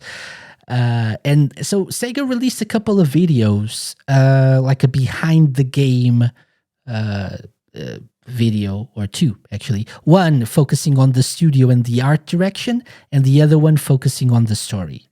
And they talk a little bit about what they are going for in terms of like art direction, story, the characters they decided to use or not, and I think they're pretty interesting. So looking forward to this. They have been releasing a lot of like introduction videos to show off the stages of the game. So yeah, Jim, you look very excited about this. I am really excited for a brand new Shinobi game, and it looks awesome. I love the art Yeah. style. It really does. Yeah, I mean, going back to the roots as well with the 2D aesthetics, and it just looks like a blast to play. Looks super smooth. Reminds me of like, I don't know, the Castlevania game on the Saturn. Like how smooth the movement and the attacks and everything looks. Looks like it's got good impact. Judging from this video I'm watching here, a lot of blood, and you've got that sort of Edo period hand-drawn calligraphy sort of vibe going on with the Edo period look and feel. Well, I don't know if that's the right period. I don't even know what it is. That's why I'm asking. Just like Edo, calligraphy on a EDO? scroll. Yeah, like the dynasty, right? The Edo dynasty. I believe. Am I correct? I think so. I thought Yeah. I thought unless it was an acronym or something, EDO, that stood for something. Oh no! It is like the Edo period in Japan. I see. Like if you Googled that Edo period calligraphy, you probably get something that looks a little bit like the artwork. I was trying to come up with something witty as an acronym for EDO, but I can't. Too tired. Okay, 16 to 1800s. It seems here. I don't know anything about it like as such as it's just That's like the idea of triggered it, right? that thought into yeah. Like Tokugawa the period imagery. is also known as Tokugawa. Yeah. But definitely something that I'm looking forward to playing. And it looks like a KC game, definitely. I have been playing, or I played through Revenge of Shinobi the other day as well. Unlocked some retro achievements. It's so hard. It's such a hard game. But it's definitely... This looks cool. Like cyberpunky looking. Yeah. Like this is the city stage. Oops, sorry. So it's like Neo City. Yeah. That's the name of this stage. So not Edo. Why period, do you think it's like, called No, Neo definitely City? What do you think inspired the name?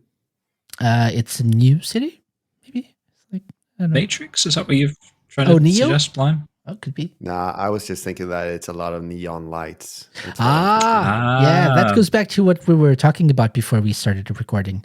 You were not here, Jim. Yeah, that's a good shot. Yeah, that's true.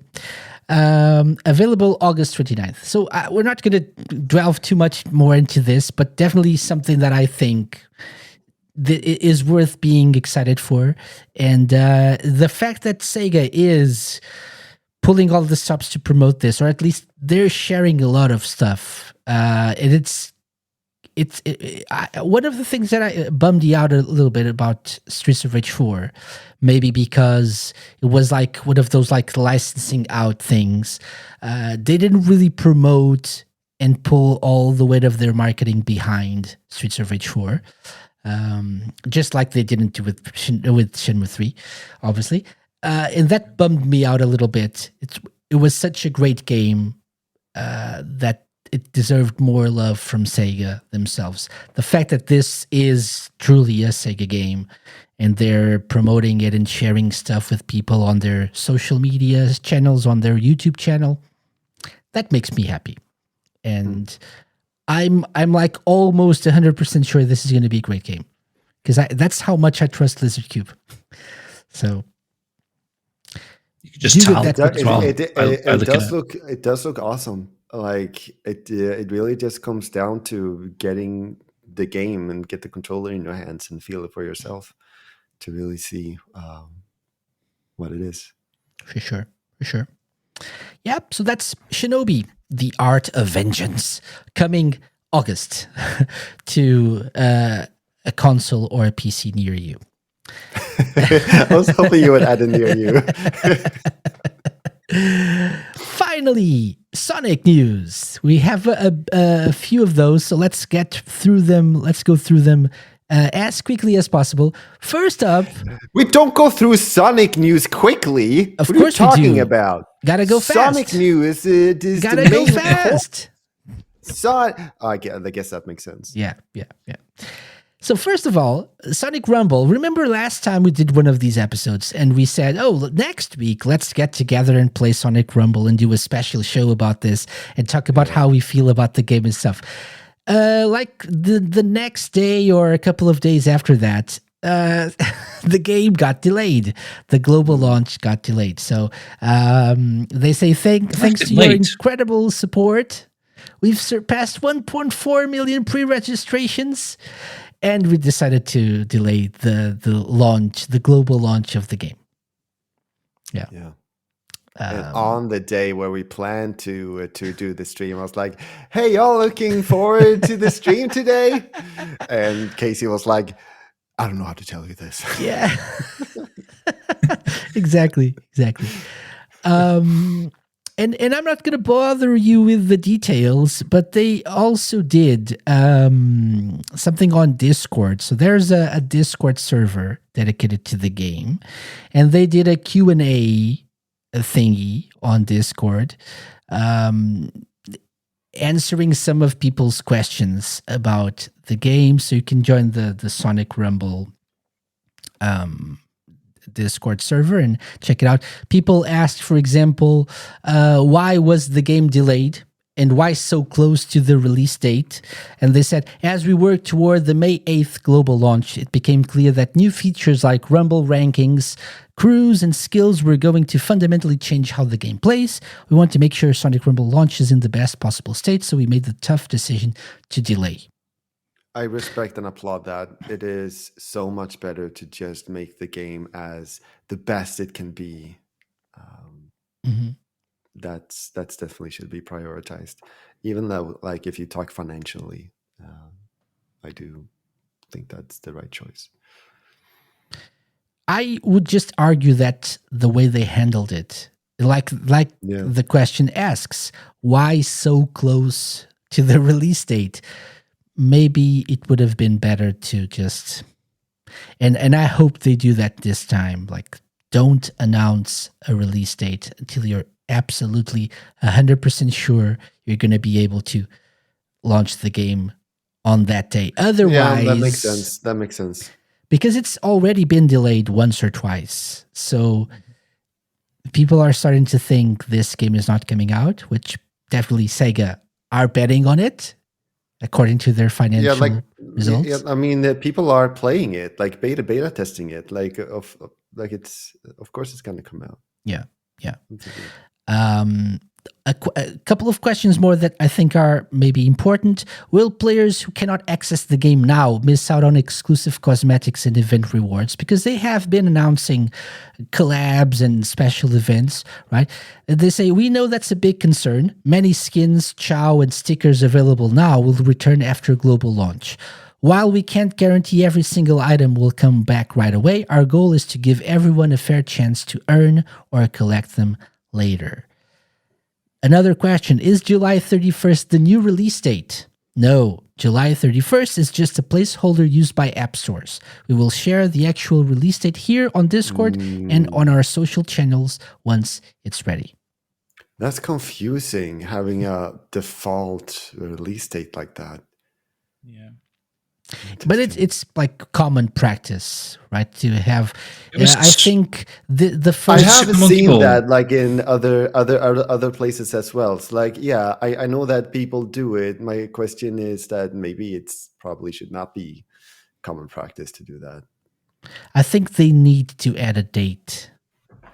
Maybe that's the way. Which is what I'm questioning. That maybe that should not be the case. Like, I'm sure they have to do it. I'm just questioning that. Change that. Yeah. Don't do I remember it was like Super Monkey Ball had like a strange date for something, didn't there? Was it the DLC was like 2029 or something weird, and it was like, what? Yeah, I believe we talked about that. Yeah, I think so. I think you're right. Yeah, placeholder dates are weird. So don't put too much faith into that, and don't. I'm gonna add a placeholder line just sitting here.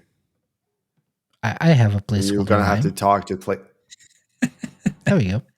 So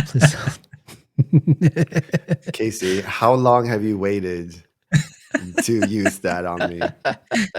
It was so quick as well, like a shortcut. It's here.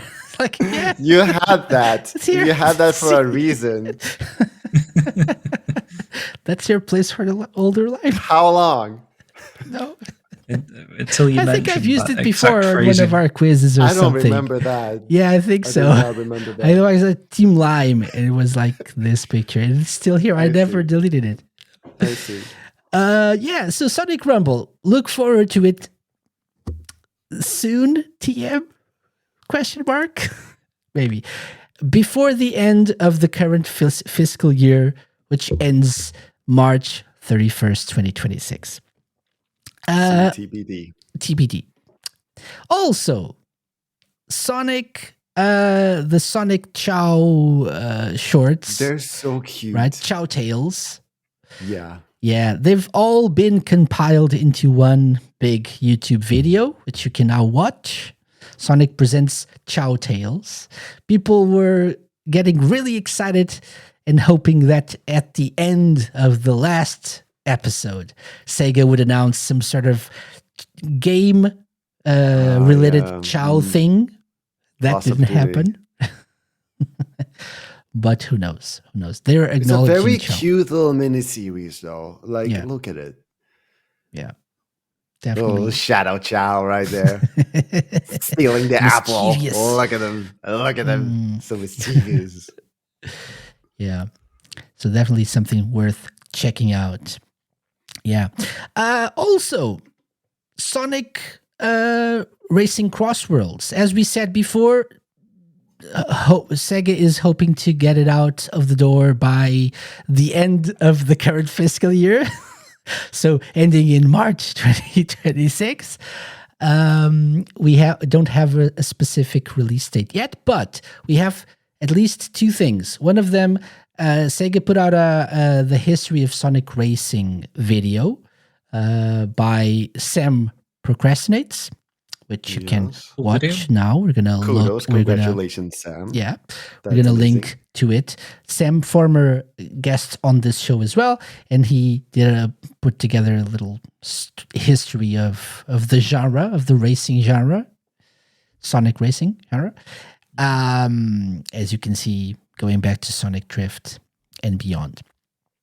And another thing that we know is coming to the game are some new stages, right? So, Lime, you added this to the list. Would you like to talk a little bit about it?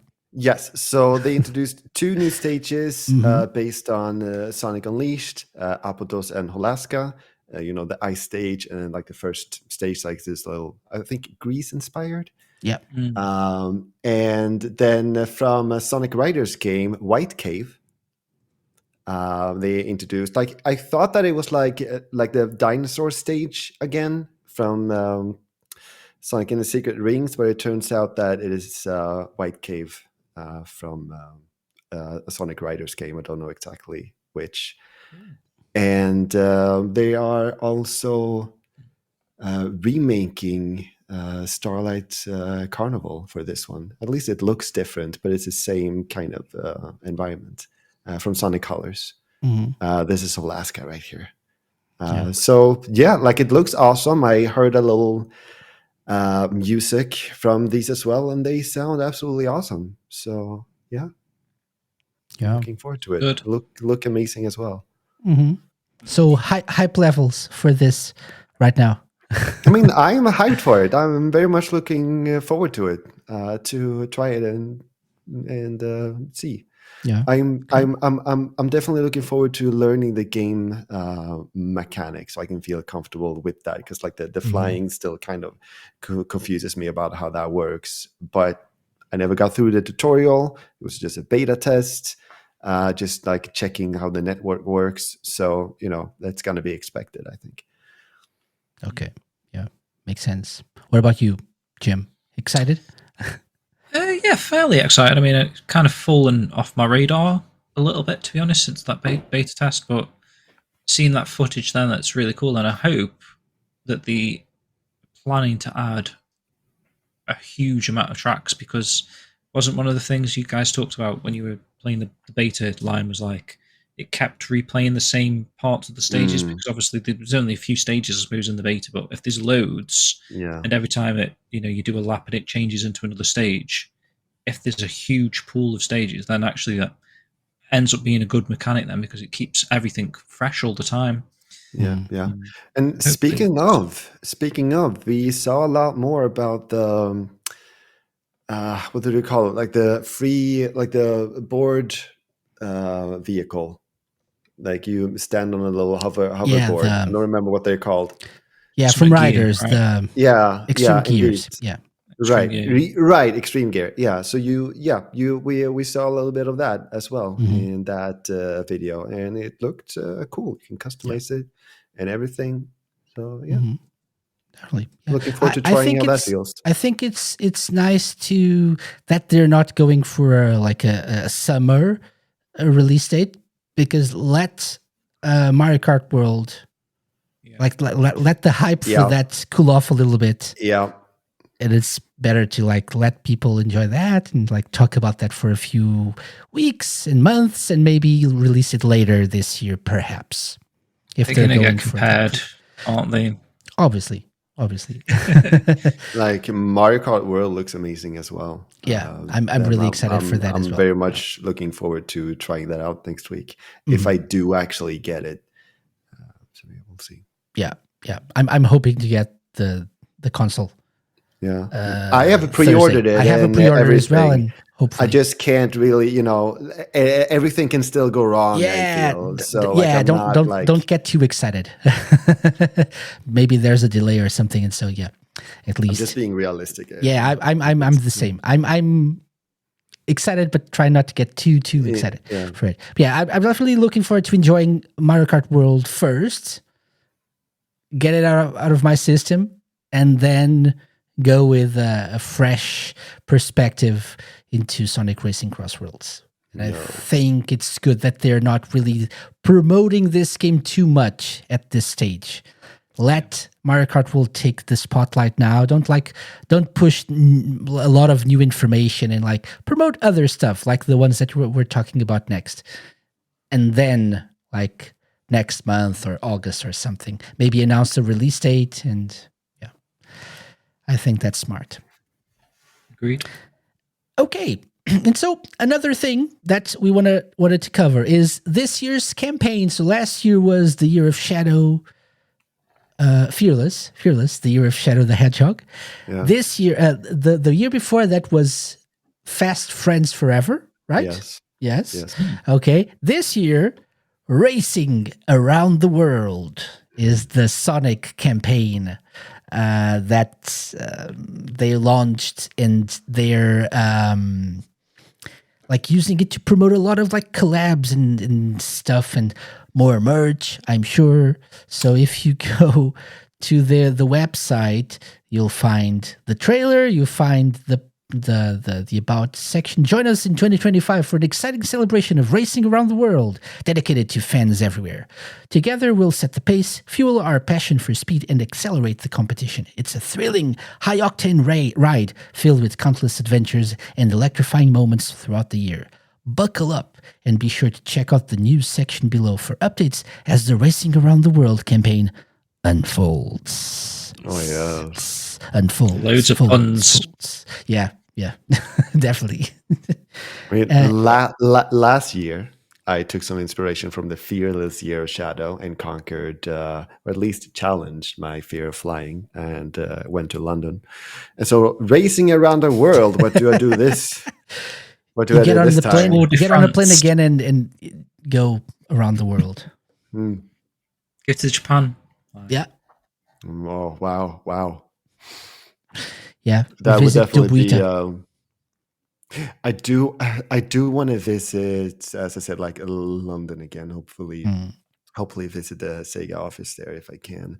I do want to meet a lot of the friends that I've met through streaming and Twitch. So like there are, yeah, indeed, it's like there are places around the world that I would like to go to. I would love to go to Portugal. I would love to go to America. I would love to go to Stoke. other countries as well. Sorry? I was just making a joke. Stoke. I heard soup. That's what I heard. That's needed if you want to have energy to race around the world, I guess. Soup. A nice bowl of soup. Sega and Red Bull kicked off this campaign with an announcement. They have we should show the trailer, which is more exciting than just this still image that shows absolutely nothing. And so they show this awesome trailer. Brendan Semenuk, I believe. No, that's not the right. What happened here? There was a YouTuber who was reading something, and like that name got mentioned, and that YouTuber absolutely refused to read that person's name. Okay, but anyway, so I'm having issues sharing the trailer here, but we'll definitely share the link here, and it's like it's they just announced. That they're going to be sponsoring, apparently, like collaborating with Red Bull, and whatever this means for like gamers, probably nothing. It's just like a sort of a brand recognition thing that they're going for, I'm sure. There's also a collab with Asphalt Legends Unite, which I actually played, but I don't think I'm having some issues with the screen sharing feature here, so I don't think I can show it to you. I did download that actually last night, and I meant to go on and just check how much that they're probably charging for that Sonic DLC. No, they're not charging anything. It's free. There are events in the game, and you can just try out the events and see what happens. Basically, awesome. Okay, that's the idea here. So the trailer looked cool. Mm-hmm. Yeah, for sure. Very arcadey type of racer. Mm-hmm. Mm-hmm. And then, like I say, I looked on the PSN store, and the game was free. And then I noticed like below that it was like, I don't know, some sort of currency that they were trying to sell you, like £120 for like 12K's worth of gems or something. So okay, I was just assuming that Sonic would cost something, but yeah. So you can. This is like a free to play game, right? Racing game, this and game you looks can. Very fun. I've never seen this. It does. It does. This is. I had played one of these games at least before. This one seems like to be more on rails. So there's a mode that is like on by default, which is like touch something. Touch drive. It's there. Touch drive. It says there on the bottom, on the top left. Oh yeah. Touch drive means you don't control the direction, so you don't steer the vehicle, don't steer the car. You just choose between options. So if you see like the center of the screen, like the top, there's a bar that's like your boost bar, but below there sometimes you see a couple of options or 3 options. Like now you can choose. Those are your different routes. You can go left, middle, right, and depending on what you choose, maybe you'll find a ramp on the left, and you can just like do some tricks and get some boost. And that's the extent of control that you have. Other than that, you have a boost button, you have a trick button, like a drift button. You can use it to attack other like drivers, other cars. And basically it's like very on railsy, but you don't really need to pay money if you don't want to. So there's like always that like cooldown period between, like if you play 10 races, you have to wait a little bit to play again. If you don't want to wait money, obviously. you can try the Sonic stages, these Sonic challenges for free. And can you turn that touch drive off, like and actually drive? So from what I could see, the touch drive off is just it's like motion controls. And I was playing this on my iPad, and I didn't really want to do it. Want to play it like this, so I decided to leave it on. I'm not sure if I'm missing something. This specific challenge is collect rings, right? So the more rings you collect, the more you can play. There's always a timer countdown, and when you collect rings, the timer goes up a little bit. So the idea is to collect as many rings as you can in succession before time runs out, and you can keep playing, and your score gets a boost and stuff. And then you unlock rewards. The more you play, the more rewards you unlock. And as you can see, the car is like a Sonic themed car, like the decal is Sonic themed. There's a Shadow one. I believe there's an Eggman and a Tails one. And you unlock, the first thing I unlocked was a free Chow decal for any car that I want to use it on, customize it with. So from my cars from the game. What I had to do to unlock this was to play through the career mode and unlock a certain number of flags, which you get by playing each stage. So the more you play, the more flags you unlock. So I think I had to play till I unlocked like 25 flags. And then I could unlock taking part in the Sonic challenge. It's fun. It's not really that. It's an arcade racing game, which I like, but it's not that deep. As I said, I don't know if it's me, if I need to unlock something, if I need to go to the options and change something, but I don't think you have the level of control that I wished you have. Like you could steer the vehicle, the car, but it's fun. Like for short bursts of like arcadey fun, it's cool.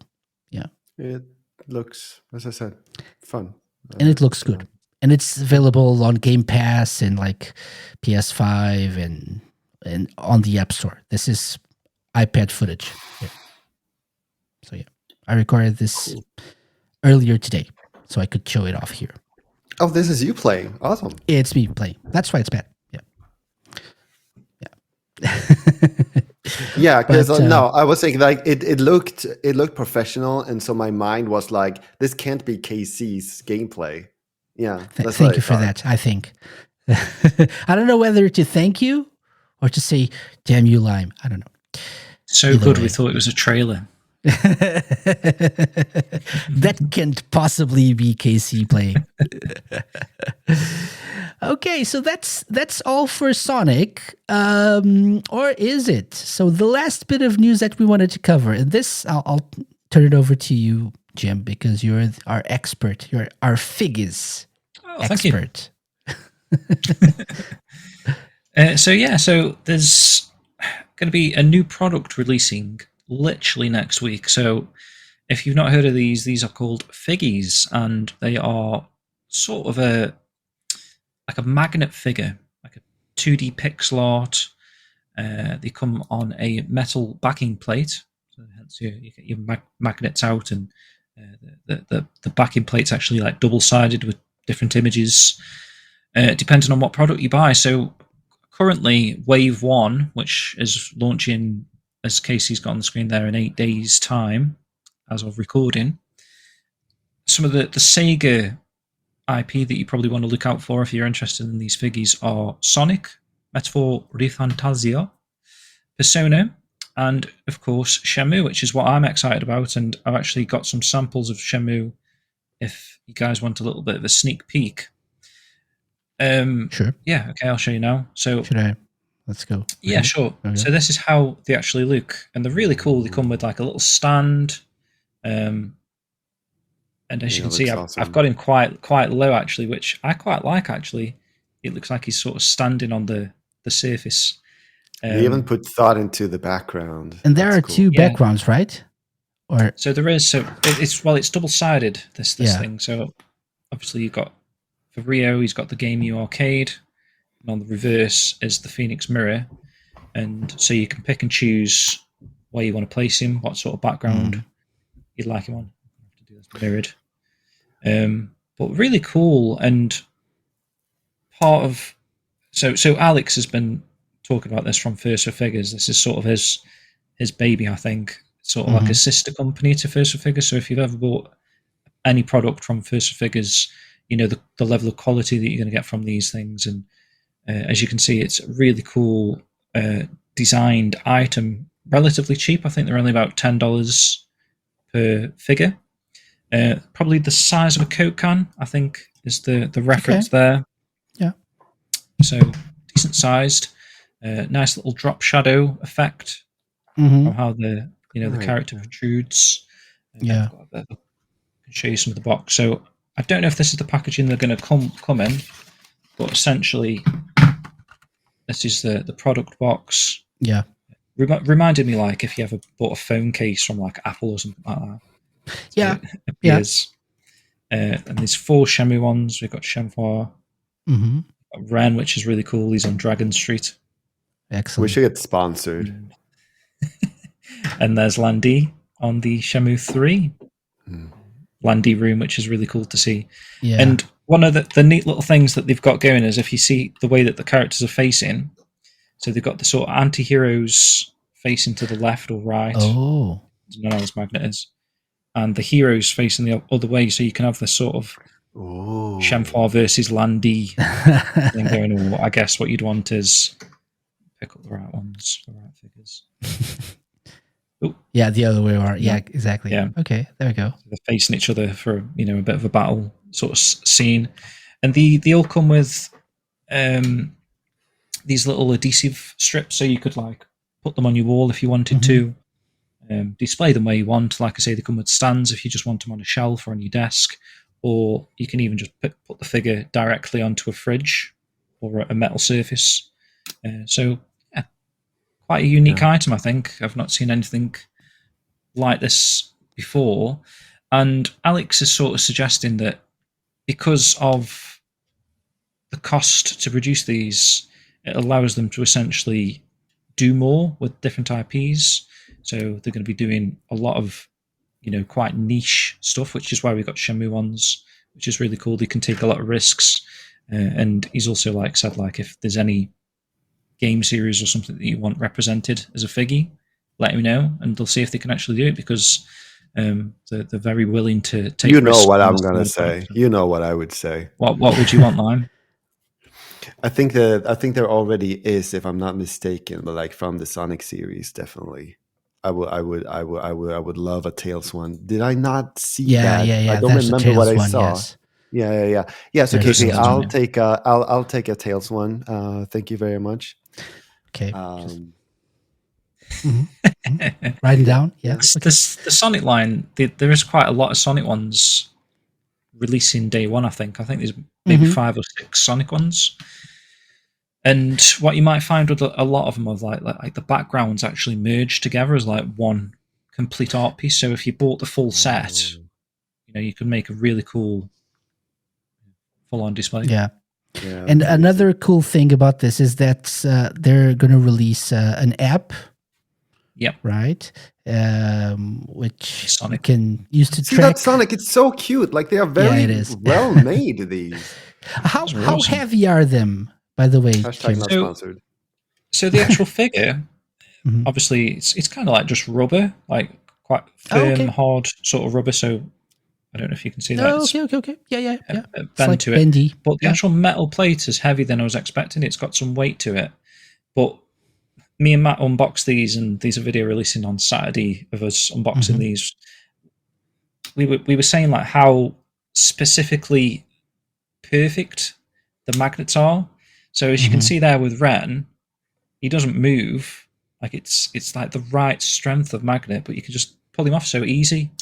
Does it snap into place, a specific place? Okay, you put it No, the whole plate is magnetic, right? Okay. metallic, I guess. Okay, there we go. Like I say, like the magnets aren't very strong in the sense that it's difficult to do stuff with them. You can pull it off so easy. Lime, they're strong look, enough to tails. Ooh, there's tails. Oh, There's that's so tails. cute! There's I want tails. that. Give me that. So they've definitely Casey, perfected. I'm expecting one to arrive. Yeah, I'll take your order. Yeah, cool. Like a coffee order. Yeah, tails. Yeah, sure. One thing that I found interesting. So Alex has been sharing some videos on Instagram and stuff, and what he said was people love like the first 4 figures statues, which they're premium priced as well, though. So not many people can afford or can justify getting them, spending so much money on that. But this is a way to like support your hobby and your like favorite characters and whatever, and get things that look good quality. And I think they do really look good and not break the bank. By the way, shout out to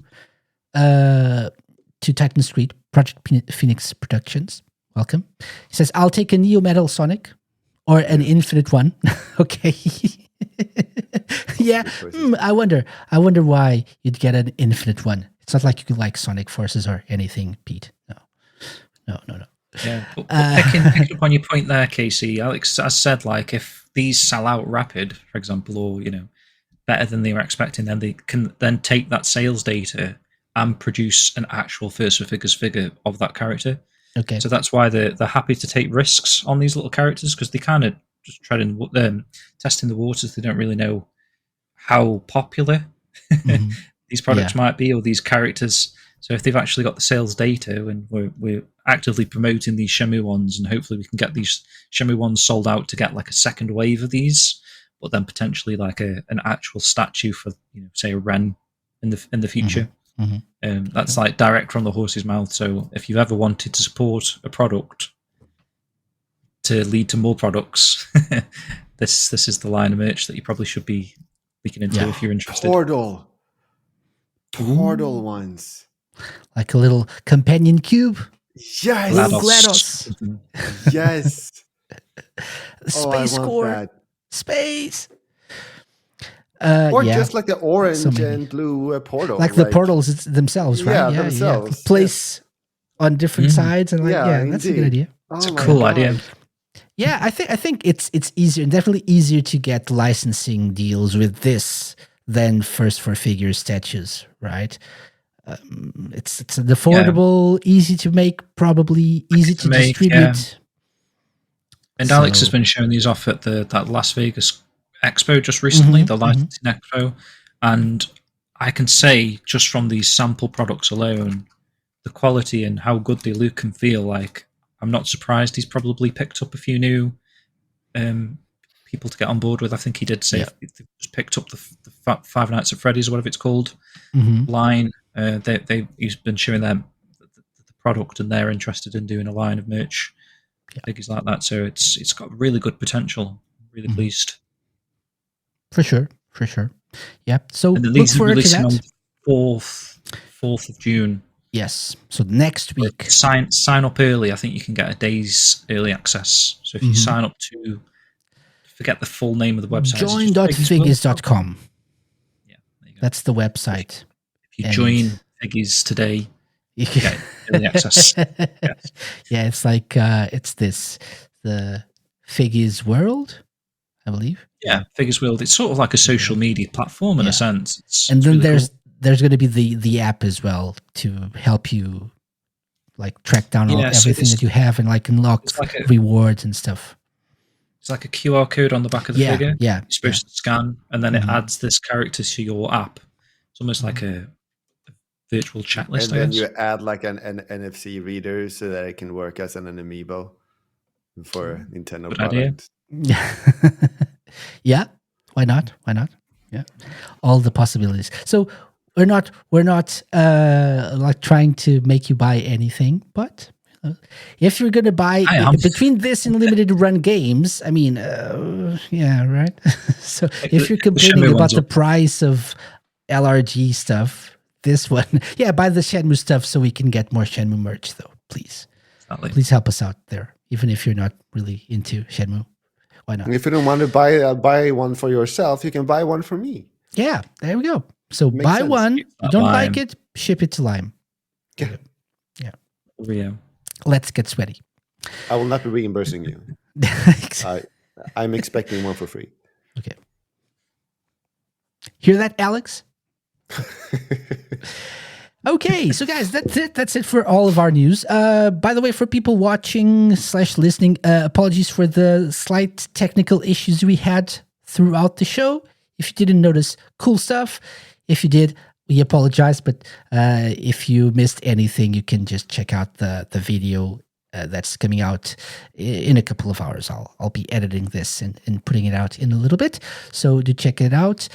Guys, thank you for joining me for another one of our massive news roundups. So where can people find you? Lime, let's start with you. Mostly, primarily on Twitch, Lime Reversed. I play through different games, like variety games. I've been focusing on Sonic. Lately, I've been exploring a little bit with other franchises. Right now, lately, it's been Zelda and Mega Man. Gonna continue with Zelda. I've played through like Ocarina of Time, like the 3DS version, put it on like my bigger 3D TV and sat there with 3D glasses and experienced one of my favorite Zelda games in high definition 3D remastered glory, and it was amazing. Nice. High definition 3D remastered glory. I like that. Yes, it was amazing. Sounds like a game title these days. Yeah. So yeah, it's also a Lime Reversed on Blue Sky and YouTube as well. Excellent. Yeah. James, what about you?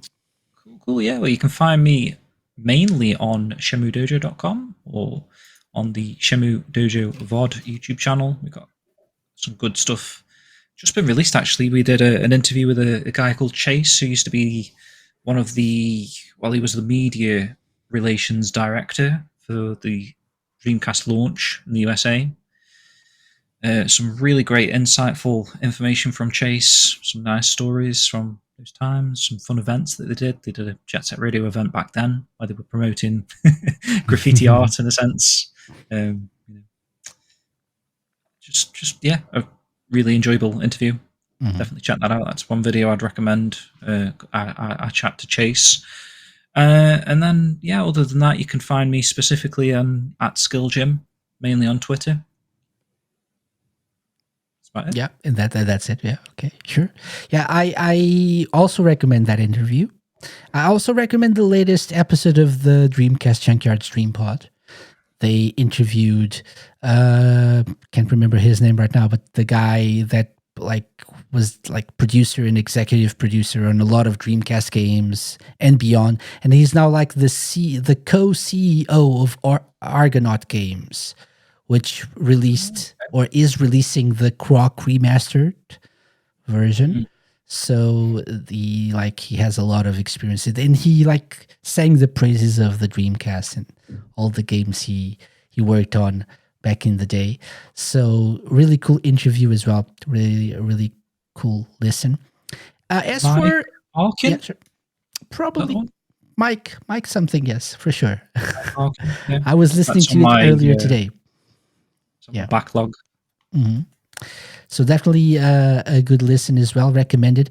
As for the SEGA Lounge, we're always here, and you can follow us wherever, mostly Blue Sky, thesegalounge.com, right below, yeah. Follow us on your podcast platform of choice, terraplayer.com as well, our good friends over at TerraPlayer. And if you're watching this on YouTube, why not leave us a like and subscribe to the channel, and check out on YouTube, Instagram, and TikTok, which I don't really talk about too much, but I also post the short videos there. We have a series of short videos I've called seen some of them 30 on Seconds YouTube. of Sega Education. They're all awesome. 30 seconds long, 2 a week, based mostly on Sega Launch Challenge questions. and maybe you'll learn something new. And maybe if somehow you're thinking of coming on the show and taking part on a challenge, if you've been invited by me to be on the show for a SEGA Lounge challenge, maybe some of those videos will help you to answer some questions. It has happened before, so check them out. But other than that, we'll be back next week with another episode, a regular episode of the SEGA Lounge. More to come in the future. Thank you for listening to this old SEGA fan for 11 years straight. Oh, that's amazing. Indeed. Thank you very much, you guys, for joining me for this sort of anniversary edition of the show. And I hope everyone has a great week. We'll be back next week. Bye-bye.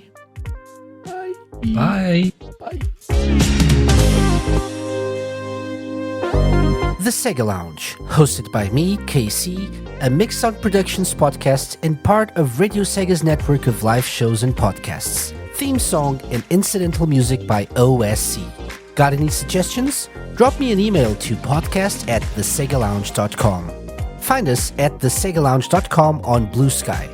Check out our YouTube channel for our video content and follow us on Twitch to join our Let's Play sessions and live episodes. You can find previous episodes of the show by going to thesegalounge.com, on the TerraPlayer app, and wherever you listen to podcasts.